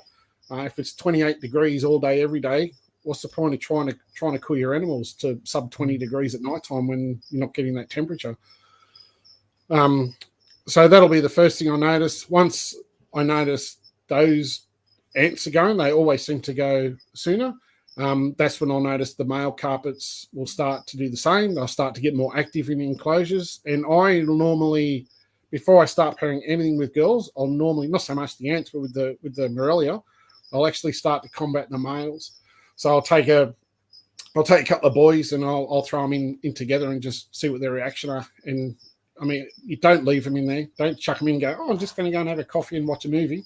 You literally put them in there and you'll know if they're starting to cycle, mate, they're combating within no time whatsoever. And you don't need to leave them there to smash each other's brains out. Put them in. You'll soon hear them throwing coils at each other. You can open the drawer, pull them out.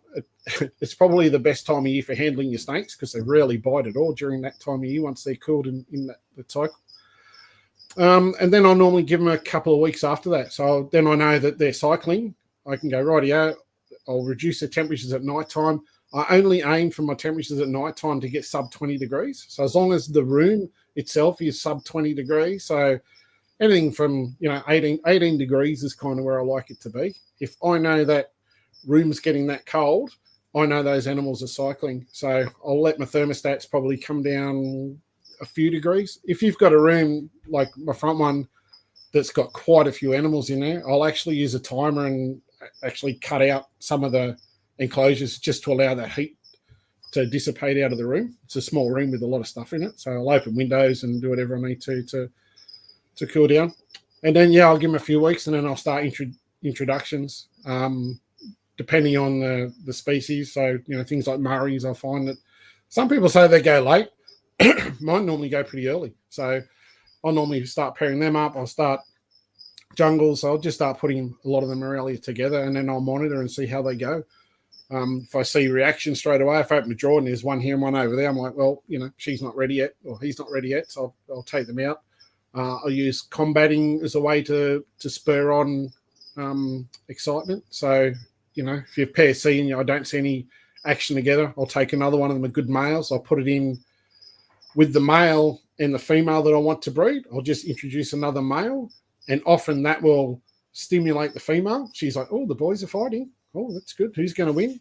And that'll also stimulate the males as well. So you can take them out. And I've seen it to the point I've actually put them together, separated them, gone back in the room an hour later, and the male's locked up with the female after they've been there for 3 days and haven't done a thing. So once I've seen the lockup, I'll separate the boys, so from the girls.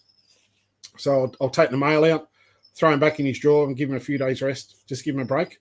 And then if he's got multiple females, I'll then take him out and introduce him to another female. I'll normally leave him in there for 4 or 5 days, sort of thing, subject to if I see mating. If I've seen that lock up, then I'll take them out to give them a break. So give them a bit of a rest. And I pretty much repeat that for the whole season. If you've got a good male that doesn't need combating, I don't bother. It's only if I've got one that's, might be a young male, it's his first time, he's kind of keen but not sure, and sometimes he just needs a little bit of a fire up to get him, a little bit more vigorous with the girls, and find that generally works really, really well. I have used skins as well, like a fresh shed off another male. Sometimes they don't like the scent in there, but I find with the combat of putting in another boy, mate, they just get triggered straight away. It's like an instant response, and I just find that's what works for me. And if it ain't broke, don't fix it. So I'll repeat that, and then I'll just keep an eye out for ovulations. And I got a lot of questions this season with people saying, oh, I saw my my pythons, whatever pair, mate, do I separate them? I'm like, no, just keep them together. Like, it only takes one mating to be successful, but there's nothing wrong with having 7 or 8. So until you're 100% certain you've seen that female ovulate, you'll often see a lot of people going, "Oh, I think my girl's ovulating." I look at it and go, "It's probably just follicle development. It's probably not, full on ovulation in some animals." So I'd always suggest, like, just keep them in there. I mean, you can keep them in there till she lays eggs. You'll generally know the female's going to be hiding in the corner, curled up, and she'll have nothing to do with the male, at all. Like, she's like, "I'm done. I don't need you anymore. Take him away." But if you're not sure, just leave them in. If you, right up to the point of egg deposition, you can. It's not really going to, she'll just go in the hide box, nesting box, or whatever, and do whatever. So. It's through season, and then once you've seen those ovulations, if you know what you're looking for, you can then separate your males and get your nesting boxes ready and get them in there. I just use sphagnum moss, moisten it up with some water, give it a good mash up, and nice big hole. And I normally put over the hot end of the enclosure. They normally shove them around and do whatever, and I just let them get settled. And the females will start going there. Some will belly up, some won't, and they'll start to twist and knock themselves up prior to egg deposition. And then they'll lay. So, talking about maternal incubation, that's something you want to try next year. So, got a couple of big nesting boxes for some of the big carpets. So, in the python racks, they fit in nice and they're plenty big enough. So, it's something you want to have a crack at this year, I think. Yeah. Get a bit more advice on it. And that's pretty much through the breeding season. Then it's just, once they're out, incubation. If you want to talk about incubation, how I do that, I can carry on. Yeah, go for it. What keep type of running with incubator it. are you running? I ran out of smoke. I had a massive double door. Funny story. A mate of mine was a copper, and he used to work at in the city. And he rings me up and he goes, "Oh, we've got an old, it was like a forensics freezer, I guess." So like he said, "We've got this freezer at work." He goes, "Double doored, big insulated stainless thing." He goes, "Do you want it? They're chucking it out." I'm like, "Yeah, I'd love it." Sent me a phone. I'm like, "Yeah, sweet." So drive into the city, Surrey Hills or whatever it was, and the police gone in there with the trailer, and they dragged, mate, this thing weighed 15 tons. It was massive, weighed a ton. So they came out, forklift on them, a trailer, which luckily I could offload it at work on the trailer. And so I'm picking it up, and he's like, he goes, "Make sure you give it a good clean when you get home." I'm like, yeah, I'll give it a spray lift. And he goes, "Oh, no, I'd get some bleach and I'd do this." I'm like, "Oh, yeah." He goes, "Yeah, it's our forensics freezer." And I'm like, "Oh, yeah." He goes, "Oh, no, it's had like sperm samples, dead body parts, organs, all sorts of stuff in there." And he goes, "Then when the freezer crapped itself," he goes, "half the stuff defrosted and there was fluid." I'm like, "Nah, you tell me. You could have told me that before picking it up, trying to slide it on the trailer and tie it down." So to say it set out the front at work in the warehouse and was like, I think I used about 50 litres of bleach and 13 bottles of F10 on it and just gurned it out and left it there to soak. But so I had that one, which I ended up moving on. And then I had a couple of, it would hold 21 clutches of carpets in a decent sized tub. So it was pretty good. And then what I have now is they're from Quirks, I think it is. And they're about 700 by 700 sort of thing, and 6 foot tall, double glazed glass front, like drinks fridge, commercial drinks type thing. Yeah. So I have 3 of those. So I had 2, and then I'm like, I know I've got at least another 8, 9, maybe 10 clutches to come. My incubators are full, and the mate Brett Smith at KHP is like, "I've got a spare incubator, Daz. You want to come get it?" And I'm like, "Yes, I do." Yes, I do. And it's got 10 clutches in it. So if I didn't have that, there would have been no choice but to do some maternal incubation. So with my tubs, I mean, there's a lot of methods that work. I'm finding I actually use less and less water. So I've done, in the early days, used to do vermiculite 50-50 by weight with water. So 500 grams of vermiculite to 500 grams of water and mixed up. I then had a few problems with some of the eggs and didn't like them sitting in the wet vermiculite. So then I changed to the same vermiculite, but then I would put a dry bed of perlite on top, and then I would just sit my eggs on the dry bed of perlite. That worked. And then a few were saying overwater and use the water crystals and this sort of stuff. So I then gave that a crack. But what I found with some things that hatch, it's almost like they go into the crystals. They're a bit thirsty. They pip the eggs. They come out and they go down. Oh, let's have a drink. And I just had these perfectly formed snakes hatching and dying. And I had no idea why. And it was the only thing I could put it to. Like, why is that just hatched? First one out of the egg. So, it pips tonight and the next morning it's up. And then, it's like dead a day later. And I put it down to possibly getting into the water crystals into in underneath the trays, and them possibly having a drink. It wasn't all of them, but just occasionally you get like 3 dead ones in a clutch. I'm like, what's going on? So I cut that idea out, and now all I do is literally put not even enough water to cover the bottom of the container. So I literally just pour a bit on, the egg tray on top, and then the eggs on top, and often with some, if there's too much humidity in there, I've even taken clutches out 3 weeks into incubation, taken them out and completely dried the tub, poured the water out, the whole lot, left the eggs on the tray. Obviously, just left the tray out, drained the tub, give it a wash, dry it all out, and just put the eggs back in the incubator, and it still develops humidity in the tub. Yeah. So I'm at the point next year, I'm actually going to take like just a little capful and pour it in just to give it a little bit of humidity if they need it. Have you thought of running maybe water just in your incubator instead? Well, I reckon, so I run holes in the top of my incubation tub. So I just have a soldering iron hole in each corner, so 4 holes. And I actually ran out of incubation tubs. So I'm like, bloody hell, now what am I going to do? So I didn't have any more milk crates to cut up. So I'm like, I've got some, they're probably a 5-6 litre sort of tub that I actually have, that I take, some of the older stuff when I go to the reptile shows to sell. I just put them in the containers and off they go.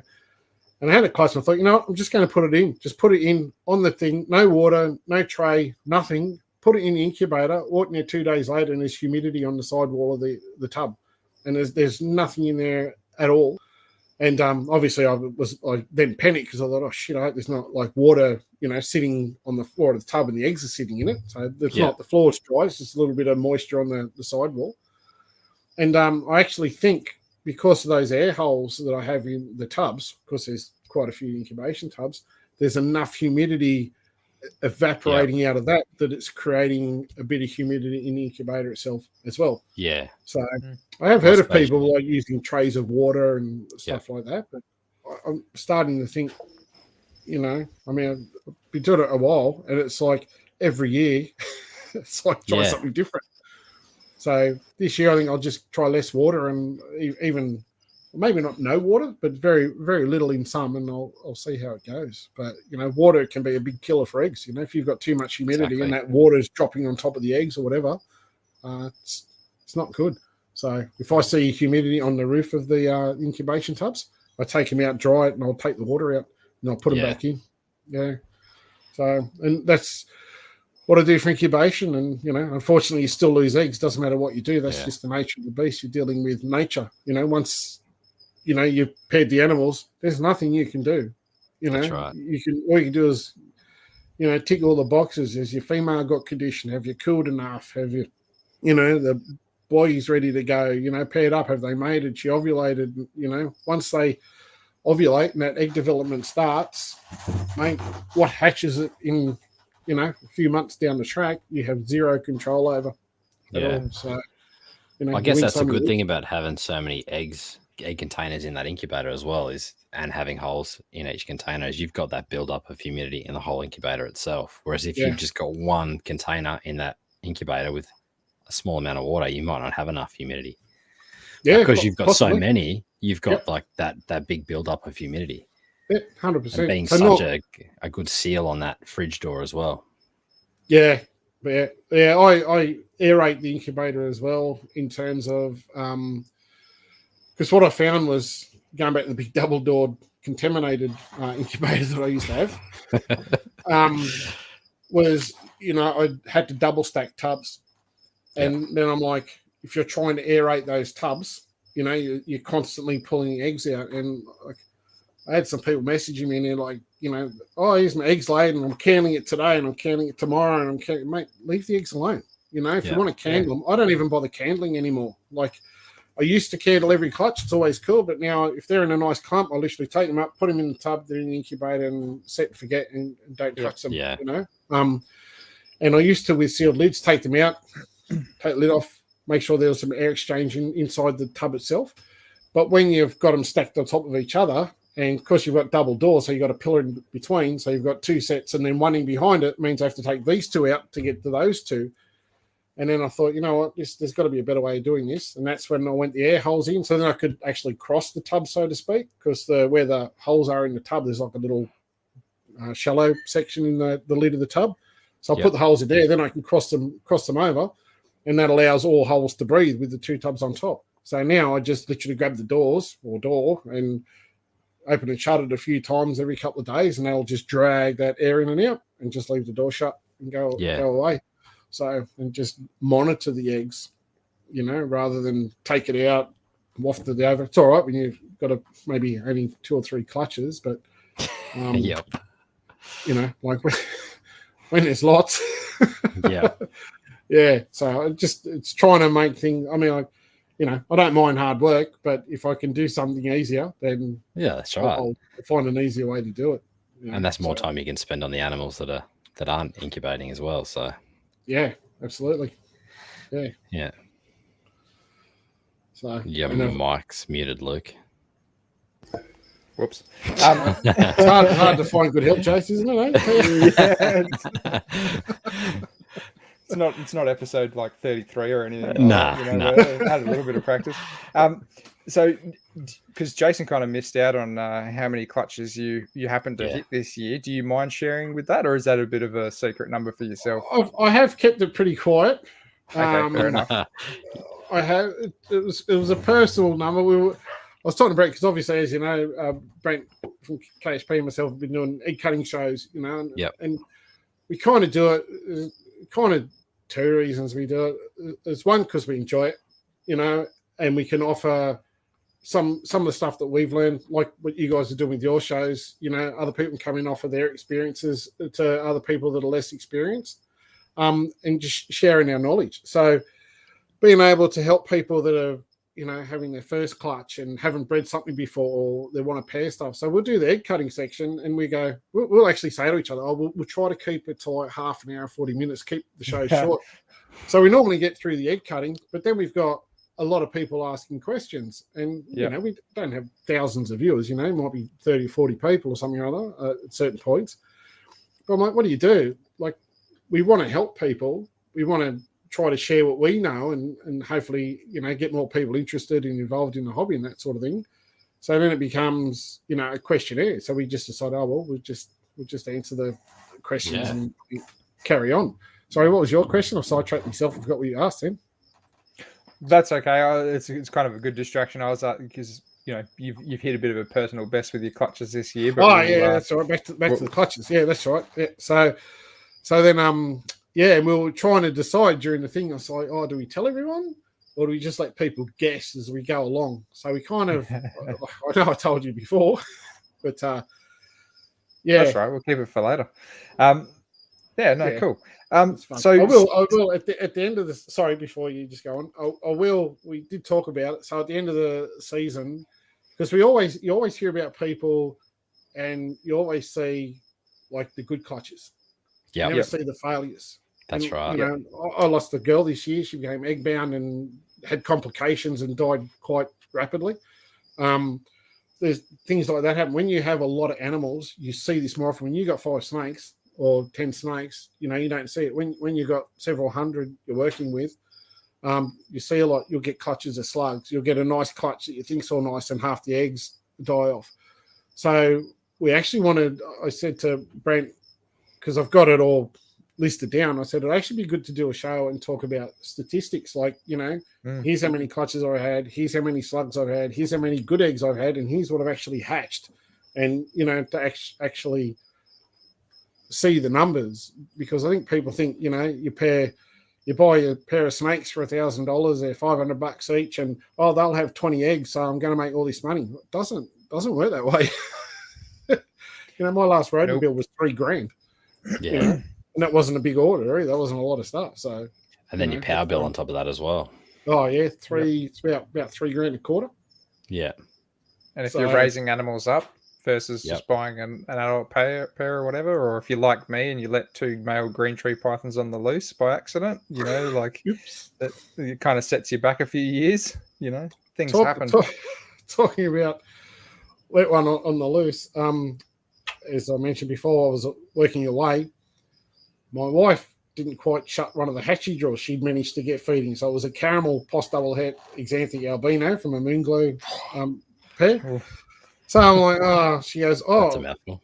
This one, yeah. So she goes, this one is not in its tub. I said, well, obviously you didn't shut the tub properly. So this disappeared. So this was probably March this year.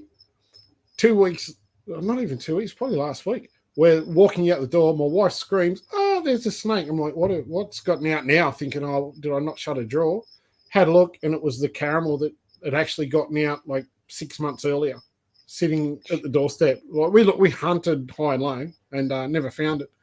And here we are walking out the door, and here it was. I'm like, I'm sure that's the one that got out. So we had to backtrack because I was away. So my wife was sending me photos. Went back, found the tub, found the snake, and mashed it. I'm like, yep, that's it. And actually just fed it last night. Smashed the food. So there you go. There, one that escaped that I actually found. I thought it was definitely gone. Figured the dog had probably killed it or something, or a bird killed it or something. But yeah, here we go. Six months, probably best part of 6 months later, and here it was still cruising around. So you never know. It might be male chondros. Well, at least it's at my in-laws' place. So worst case, if it pops back up, at least it's their place. But who knows? They're a couple of years in now, I think. So not holding out high hopes. A while ago. Yeah. I reckon they've been turned into a powerful owl pellet. Yeah. No, well. So speaking of, eggs and getting your hatchies and stuff like that, have you got any sort of like tips that you might want to share with some people out there that maybe it's their first hatchie season and they've got a clutch of carpets that are being a bit painful? Have you got any tips to get them feeding? Apart from pull your hair out. Ask Luke. Yeah, pull your hair out. First thing, feed at night time. Don't try doing it during the day. Obviously, they're a nocturnal creature.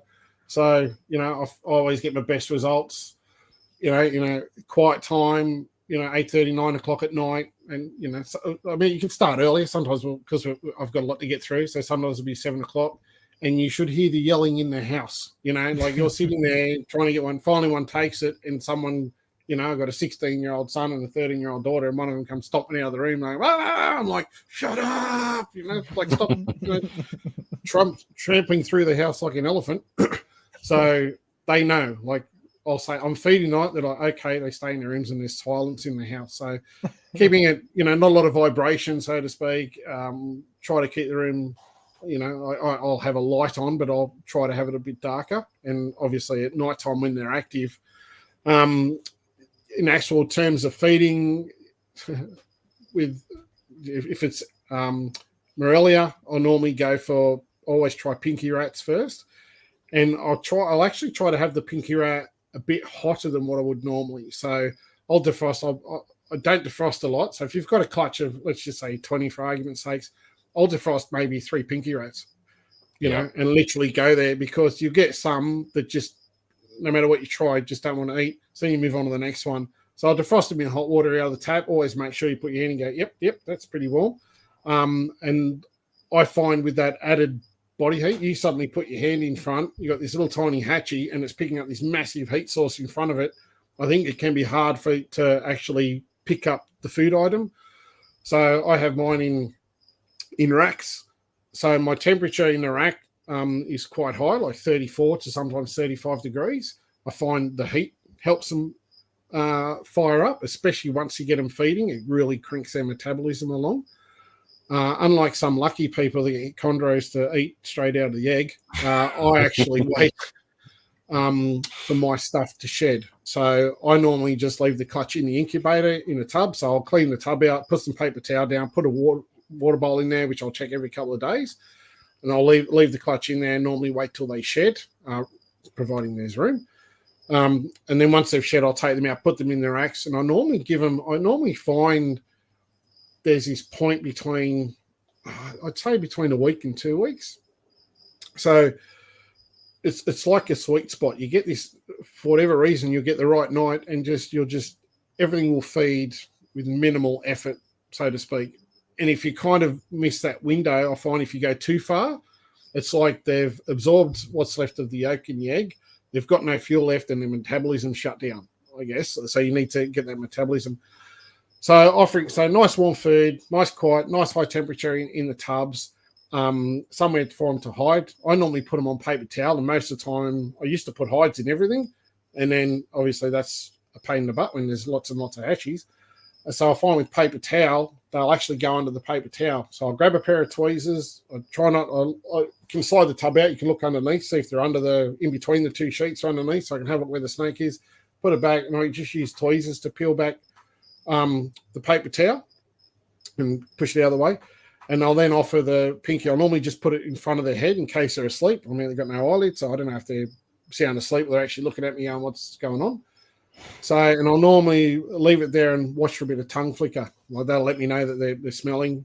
And then I'll just gentle bit of movement, and I'll kind of watch the reaction of the snake. If they don't do much, I'll rub on their back in their midsection. So just gentle. It might even just be like the foot of the pinky, like just a very light touch so they feel something, which will obviously get them to move. Some you'll get, you'll literally do that, and their natural reaction is to strike. I like to get them to strike. I find once you can get them to strike, sometimes 2-3 times, suddenly they'll grab, and then that's when you freeze. So you offer it the feed. As soon as it grabs it and you let go, it's like freeze. And if you can, slowly, back away. Watch out for shadows. I've had, snakes where you happen to move the tweezers across and the shadow goes across their eyes and they drop and go, what was that? So, little things like that, just watch out for. So come to the side, keep your hand, out of kind of that heat sensing pit kind of range. So you either come from the side or up above. So, so if they're looking, your hand's up above the shelf above. So try to keep your hand out of the way. Don't, have the pinky here, the snake there, and your hand in front, so you've got a massive heat source. So try to keep from an angle. Offer head first. Gentle touch on the back. If that doesn't work, as Luke mentioned before, touch on the back of the neck, which will get them to, often they don't like it, so they'll snap and turn around and grab. And if that doesn't work, you can try what I call slap feeding. So actually give them a little bit of a whack on the head, a touch on the tail, and try to feist them up, try to get them to strike. If they're placid, what I'll find is you'll get some that will just bolt. And if they don't matter what you do, there's no tongue flick or, and then you touch them and they're just going around the thing and they're trying to launch out, shut the drawer, walk away, because they're just not going to eat. And all you're going to do is agitate that animal. I don't like to get it to that point because I find it's almost like an association that they get the smell, the scent of the prey item, whatever it is. And if you've peed them off to the point that they're crapping their pants, so to speak, and they're trying to launch themselves out of the tub and get away from it, the next time that smell goes in there, they're going to have a similar reaction, and it's very hard to get them to feed from that point in time, which is where you might go, rightio, now I'll try a fuzzy mouse, give them something different, and try a gentler technique with them. So there are a couple of the techniques I use. I used to use scenting. I mean, you can scent with, you could probably wipe it in grease and scent with grease, I suppose. But I've done skink tails. Used to catch the old garden skinks around the house and catch them till they drop their tails and let them go again, and then get their tails, mash up their tails in a bit of hot water and make it almost like a paste out of it, and dip the pinky head in it. You can brain the pinky. You can try to get a bit of blood from the pinky's nose. I've used duck feathers, quail feathers, pilchards, whitebait, you name anything that's got a different smell. The problem I found with using some of that stuff is that it can be very, very hard to then get them off it. Often they'll wean through, but I find if I can't get them to take through the methods, I will then go into an assist feed, into a force feed. So meaning that I'll get the snake, grab its tail, grab its head, get its mouth open, stick the head of the mouse in, or the pinky rat, just enough into its mouth so the head's like in its mouth. I'll gently pinch the head of the snake in the jaw and pull it back to try and catch it on the teeth. And I'll then let it go in the tub. Some will just automatically, first reaction is generally try to back out and spit it out. And some will try that and then they'll sit there and they'll just hold it in their mouth. And others will just for a little bit and then they'll just start to eat. So, and that's really good if you can get them to assist feed like that. And the next time you go to feed them, offer them the food again. And often they'll take it, or it might a couple of assist feeds, and then they'll kind of get in the swing and they'll feed it. And I'll repeat that process 3, 4, 5 times, whatever it needs to be, depending on the prey item, because each time it goes in the mouth, it covers the rodent with saliva, which makes it very, very slippery. And eventually you'll get to the point that you'll get in the mouth and get it halfway down, and then you'll just get the tweezers. And I wouldn't recommend anybody to do it unless they're experienced or got someone to show them how to do it properly. But you can force feed it. You got to be very, very careful how you do it. You can force it through the side, tear throats. You can cause damage if you've got a larger prey item in there. So it's a method. I've done it many times, and I find it the easiest way for something that's being a terror to get feeding. And each time I'll offer it a food item. If it knocks it back or does start doing laps around the plate, I'll just grab the snake. I'll force feed a smaller item. Sometimes that'll be 2 pinky mice in a carpet python, just to give it feed, put in the drawer, and I don't even touch it. Don't even go back for another week and let it go. And eventually you'll go in there, you'll do your same technique of offering it a food, and one day it'll just grab it, smash up and coil it. And the other thing I would recommend for anybody, if you get them feeding, feed them more often than not. So don't feed on Monday and go, oh, great, it's had a feed. We'll now leave it till next Monday. I really recommend feeding, like every 4 days if you can, for maybe 4 or 5 feeds. And because what I've found is when you get them to feed, if you leave them for 7 to 10 days, it's almost like you've got to start again. You go back and offer them another feed. They've digested that meal. The metabolism slowed down. You're then going in and you're trying to get that snake to feed again. And some will automatically take it, and others are like, you spend half an hour getting going, you finally get them going, and then you're back to square one.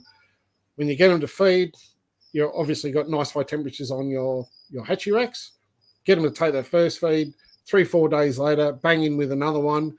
And if they, sometimes you got to work a little bit, you get it to take another one. By the time you got the 5th, you're opening that drawer, offering that food item, and they're just bang, coiling up, smashing it, and eating it down.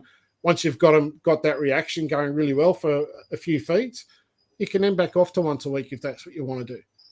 Yep. But I find, I don't know how you guys find it, but I find if you feed more regularly, particularly as a neonate, once they've got those feeds in, they'll respond really well. Once you've got that feeding response, that's when you can just start, if you want to go in once a week, go, oh, yep, these guys have all had like 6-7 feeds now. I can just go once a week, give them a feed, and I'll take it, and you're off and running. But yeah, how do you guys find? Same sort of thing with getting them feeding, or? I used to be pretty much like every 7 to 14 days a long time ago, but straight out of the egg now, I'm trying to pump a bunch of food into them, basically. Not force it, but yeah, I like that kind of like every 4 or 5 days thereabouts, just to try to do like small meals more frequently. Yeah, because it gets them kind of clued into it. They go, yep, okay, this is what I've got to do. I'm full. I'm eating food. So yeah, I'm the exact same way. Like I'll probably feed these greens again tomorrow. The rate they're going, and it only takes a few weeks, and then all of a sudden they're good, and then you can space it out to that 7 to 10 days or thereabouts. It's just about kind of getting that brain function going, that this is what I need to do. I need to catch this. I need to eat this. And once they've kind of clued it in for those first 5 or 6, then they're generally pretty good from there. Yeah. Definitely same as what you tell people when you're selling a hatchie. Same thing. Get it home. First thing you do is get it established feeding. Once it's established feeding, you can then introduce your hand until it slowly but surely. Most important thing is it has to eat. Correct. Let it just take the time, get it feeding. It's the same with every single hatchie here. Yeah. Don't play with them, don't touch them, don't do anything. I literally open the drawer up, fill up their water bowl. I mean, their turds are tiny. I don't even bother changing the paper towel till they've probably had 4 feeds. Unless of course you've spilled a water bowl or something like that, and I need to. But yeah, the less I can touch them and handle them, the more stress free they are. the better I can get that feeding regime going. Yeah. So Ryan Cox brought up a pretty interesting question here that I wanted to be bringing up. He just asked, are rat pinks the choice just to make things easier as they grow, so you don't have to transition from mice to rats? Yeah, I try to. Some are buggers. I kind of have I just defrost everything together here. So, I might be feeding a rack where I've got, for example, something comes out of the egg, feeds bang straight away. And then I've got other stuff that's a pain in the butt, and it's taking me, I might have used a mouse to get it feeding or whatever. So I'll defrost rats and mice together in one container. So they might be, slightly bigger and slightly smaller, and I'll feed the whole lot.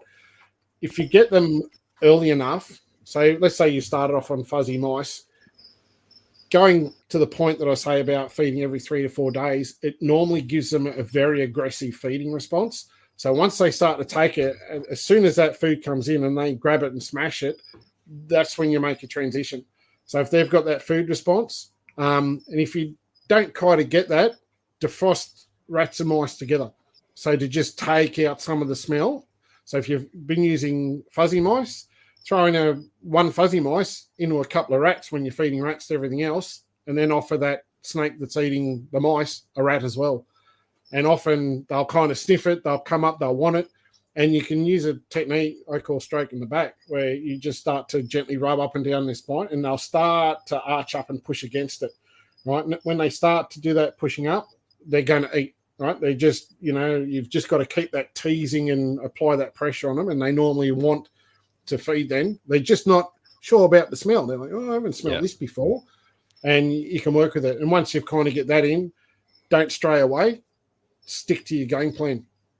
So if it takes the mouse, takes the rat, just keep going with rats. I've got a couple here that I'm having a bugger of a time getting on the rats. I'll get them to go. They'll change over, but sometimes you just got to work it. And a bit of starvation never goes astray either. Yeah. Don't take it. Eventually they'll get hungry and they'll want to eat something. But yeah, so I find if you have to get it started on a mouse, try to get it switched over to a rat as quick as you can. Once it's feeding really well, so maybe 4 or 5 feeds. Yeah, start getting, particularly with Morelia, with Antaresia, probably doesn't really matter if they eat a couple of adult mice versus a weaner rat or something or other. But yeah, certainly I try to switch them over as quick as I can. Yeah. Makes sense. So speaking of feeders, a while ago you actually bred pretty much all your own feeders, didn't you? I did. I actually started breeding rats and mice. It kind of, I got to a point I probably had probably 60, 70 reptiles. So I had quite a few lizards and monitors, but then I was building up snakes as well. So I had a friend that used to work in work in a place where they had lab rats and mice. And I decided to start breeding my own. So that was probably 2002 or 3, something like that. And I find it was a good balance that I had enough of a rodent collection to feed everything that I had, and then build up extra in my freezer. Then when I got enough extra in the freezer, I was able to sell those on. I used to make a few phone calls to a few mates and say, I've got some extra rats. You guys want to buy any? They'd come around and, back in the days where I was happy to have people come to my house, would buy the excess, and that would cover the food and shavings. So I almost got to the point I was able to feed all my collection for free of charge, other than 14 hours every Saturday out in the garage cleaning all the rats and mice I amassed. So I did that for a number of years. Then I was at that point, so 2004, a friend, myself and a mate, Neil Cash, started wholesaling reptile products, sole distributor for Tim and Donna down at Ultimate Reptile Supplies.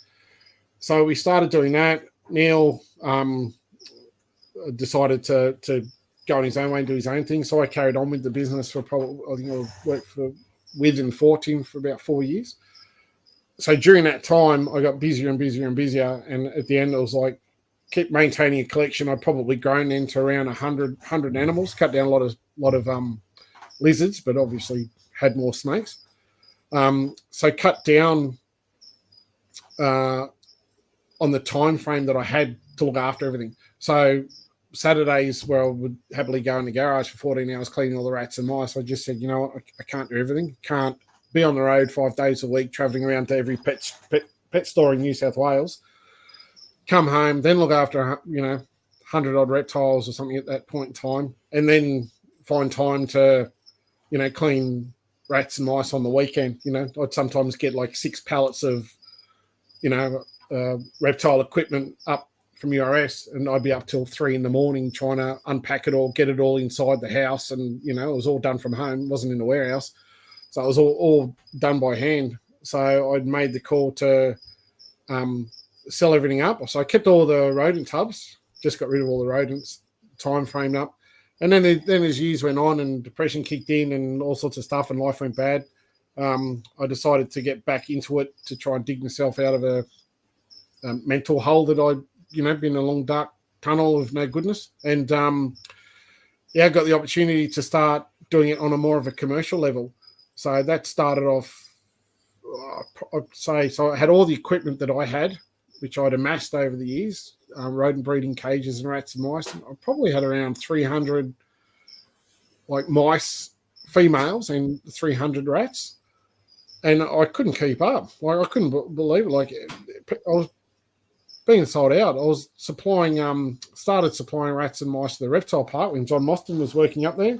And I actually had to get to the point that I said, mate, I can't keep up. I need to expand. So I actually spent quite a bit of money and expanded, and I took the collection, so to speak, from that 300 females out to about 1,200 mice and rats into a warehouse, which happened to be owned by my wife's boss. And he goes, mate, you can share this, you can use this, and come down here, and we'll help you out. And I'm like, oh, awesome, thanks very much. And mate, it was unbelievable. It was so busy, I just could not keep up.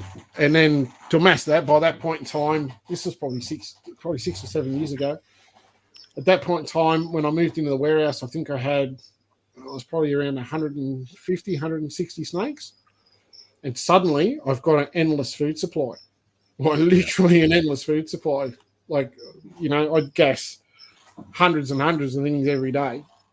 And I literally go, okay, I need to bag up some of this, put it in the freezer. And I would literally take, the mouse breeding tubs and that. I'd take 3 or 4 of them just filled with rats or mice down the snake room, because it was all in the same warehouse, down the snake room. And I would just feed off everything I needed to. Then I'd come back with whatever was left over. I'd just bag up and put in the freezer. So suddenly I'm like, oh, business is going well. It's making plenty of money, selling plenty of rats and mice. I need more snakes. I bought more snakes. So I was able to then quarantine at home and not take down the warehouse. So I was able to bring home stuff, quarantine at home, get checks, tests, all that sort of stuff as required. And then down the warehouse it went. And, then the collection at that point went, plus breeding season and holdbacks. The pepper project was going on, and suddenly it jumped up from 100 or 50 odd snakes into over 300, holdbacks and everything, not including the stuff I was selling. And then it grew and grew and grew. And then the same thing kind of happened, I guess. Was a two-folded prong. The guy that owned the warehouse had an offer he couldn't refuse and put on the market. And my wife works flat out 5 days a week, long hours. And, we had 2 younger kids. So my kids are 16 and 13 now. Back then they were, 5, 6 years ago, they were a lot younger. So someone had to take them to school. Someone had to get them from school. So I would normally get up at 5 o'clock in the morning, go down to work. She'd do the drop off, and then I had to leave down the warehouse at 1 o'clock to get back home for the afternoon duty. All the rats and mice, we get to the weekend and we would get down to work at 9 o'clock, a bit of a rest on Saturday morning, get down to work at 9 o'clock in the morning, and sometimes work till 3 and 4 in the morning, just trying to catch up, go back home. And then I would literally go down the next day to gas what we couldn't get through that day. And then, back to Monday, off we go again. So it got to the point that, it was good to feed mistakes. It was good to make some income. as a business. I went back to supplying the reptile park for a couple of years, doing that as well, and plenty of regular big customers. But the workload, it just got to the point that was just too much. It was 7 days a week. And unlike snakes, we can go, you want to go away for a week, I can go through, check everything's got water, clean, tidy, and I can go away for a week and not worry that something's going to, die. You can't do that with rats and mice. The food, and they don't stop. They're mammals. They eat so much food and drink so much water and everything. To go away on holidays, for 2 weeks, I had to find someone else that was able to come in to maintain and look after the animals. And the 3 weeks prior to going on holidays, you'd have to work 3 times as hard, because to get on top of everything before you go, to make sure everything's gassed, there's minimal amount of rodents in the colony to feed and look after. Then you go away. By the time you've been away for 2 weeks, there's another, 4,000 or 5,000 pinkies and stuff that's already been dropped, given birth to. You come back 2 weeks, everything's dirty again. So where are you at? Stage 1. Then you got to, bust your guts for another 3 weeks to get on top of it. And that's just to do with the rodents, not forgetting that there's, a room down there with 300-400 snakes in it as well that all have the same thing. Need to get back in there and clean all those and do all that. So it was really hard. Sometimes it was very mentally hard. I struggled with suicidal depression for a number of years. I won't go into detail, but it got to a point that I changed from, self-harming, doing all sorts of silly stuff, and I was literally eating myself to death. So that was when we got rid of the rats, mice, sold the premises, got rid of it all. And as much as I miss it, it's also the best thing I ever did. Yeah. So, I suppose at least nowadays you could probably enjoy your reptiles a little bit more rather than busting your guts so much. At least you're at home with your snakes, and sure, the rodents still cost you an arm and a leg to have to buy in, but spending a bit more time on the actual thing you love. Oh, it's much nice. I've just gone back to the gym. So I was just hit the gym last week, just started back there again. So this is week number 2 for me. So the legs are a bit sore today after leg day at the gym. But yeah, to be able to get up, make sure the kids get off to school, go up to the gym, spend an hour or so there, hour, 2 hours at the gym, come home, have my protein drinks, have a rest for half an hour, and then be able to get involved in the snakes, whereas it was a good drive down to work was 40, 45 minutes, and peak hour traffic, an hour to an hour and 20, depending on being in Sydney. So it wasn't like, you could go down there and, start doing some work. Whatever you did, you had a time frame on. So if you're going through cleaning rat tubs, which you did every day, you can only get to a point. If you go through tubs and there's a lot of weaners that have to come off and everything, you have to get to the point that, it's going to take you an hour to an hour and a half to gas them all, to weigh them all, to bag them all, to get them in the freezer, to go down and feed whatever excess there is. You're limited. So it was really hard. It's good. But if I had them at home, like if you look at a Peter Birch scenario where he's got himself set at home, it would be a different story. I'd probably still have him, because I can just walk out the backyard, go, what, I'm hungry, it's lunch, I'll just leave this here, I'll go and have something to eat, then I'll just walk back to the backyard and I'll carry on working, then I can come in for dinner, and, it's all different. But that travel time and have to be home just, killed it, I guess. So, much easier. Sure. Yeah. All right, mate. Well, we've kind of hit that magical 2-hour mark where it's flew. We might have to get you back for round 2, Daz, because that's sure, I think we only went through about half of the actual questions, but the amount of information you've thrown out there for all of our listeners has been absolutely phenomenal. No worries, anytime. Yeah, we might have to definitely hit you back up, maybe in the near future. Do you have anywhere that you can throw out that, if anybody wants to contact you or whatever, or, pick up some new snakes or whatever, like where can they find you at? Yeah, so Darren Whittaker on Facebook, or Morelia by Design, and also Darren Morelia by Design on Instagram. I'm trying to work out how to YouTube these days. It's these old folks like myself aren't that great with technology, but it's getting there. And I do have a website in the making, so I finally, having this time at home has allowed me to finally catch up on stuff that I've been trying to do for a long time. But if you want to catch up, flick me a message, hit me up on Facebook. It's probably the best place on either to my account or on Morelia by Design. I'll go to either and check them as often as I can. So hit me up by all means, and feel free to ask any questions. I get people ask me questions about all sorts of stuff all the time. If I can help, I'll happily do so. Excellent. Awesome stuff. We'll make sure to chuck your links up on Facebook and stuff. So if anybody out there is listening can pick up some more carpets or some Antaresia or something like that off you. Definitely. Yeah, I always enjoy looking at your tables at the expo just to see what other crazy colours are out there these days. Yeah, actually, I was supposed to go away working. I am going away in mid-January, and actually had to messaging with Boston because there's 2 shows back to back, weekend after weekend. Adrian Hammond's and the horse rehearse one. I'm like, mate, I need to be home for these 2 weekends. He's like, oh yeah, no worries. So it's like, bloody hell, I'm supposed to be away for work. And, not that it matters, I'll just go on a different shift and roster. It's all good, but yeah. So, but yeah, I look forward to the shows. I love the shows, catching up. Yeah. So forward to catching up with you blokes there too. Yeah, definitely. Yeah, that'd be good. Definitely. That sounds good. All right, guys. So we'd like to say a massive thank you to Eric and Owen and the rest of the NPR crew for having us. If you'd like to contact them, it's best to find them at moreliapythonradio.net and email them at info@moreliapythonradio.net. As far as contacting us in our social media platforms, you can email us at australianherpetoculture@gmail.com. You can also find us on Facebook and Instagram as well. Make sure to check out our Teespring store for podcast merch. The link is on the Facebook page. To see more of what Jason is doing, make sure to follow him on Facebook and Instagram at The Gecko Effect. For myself, you can find me on YouTube, Facebook, Instagram, Patreon, and Teespring under Beach of Scaly Beasts.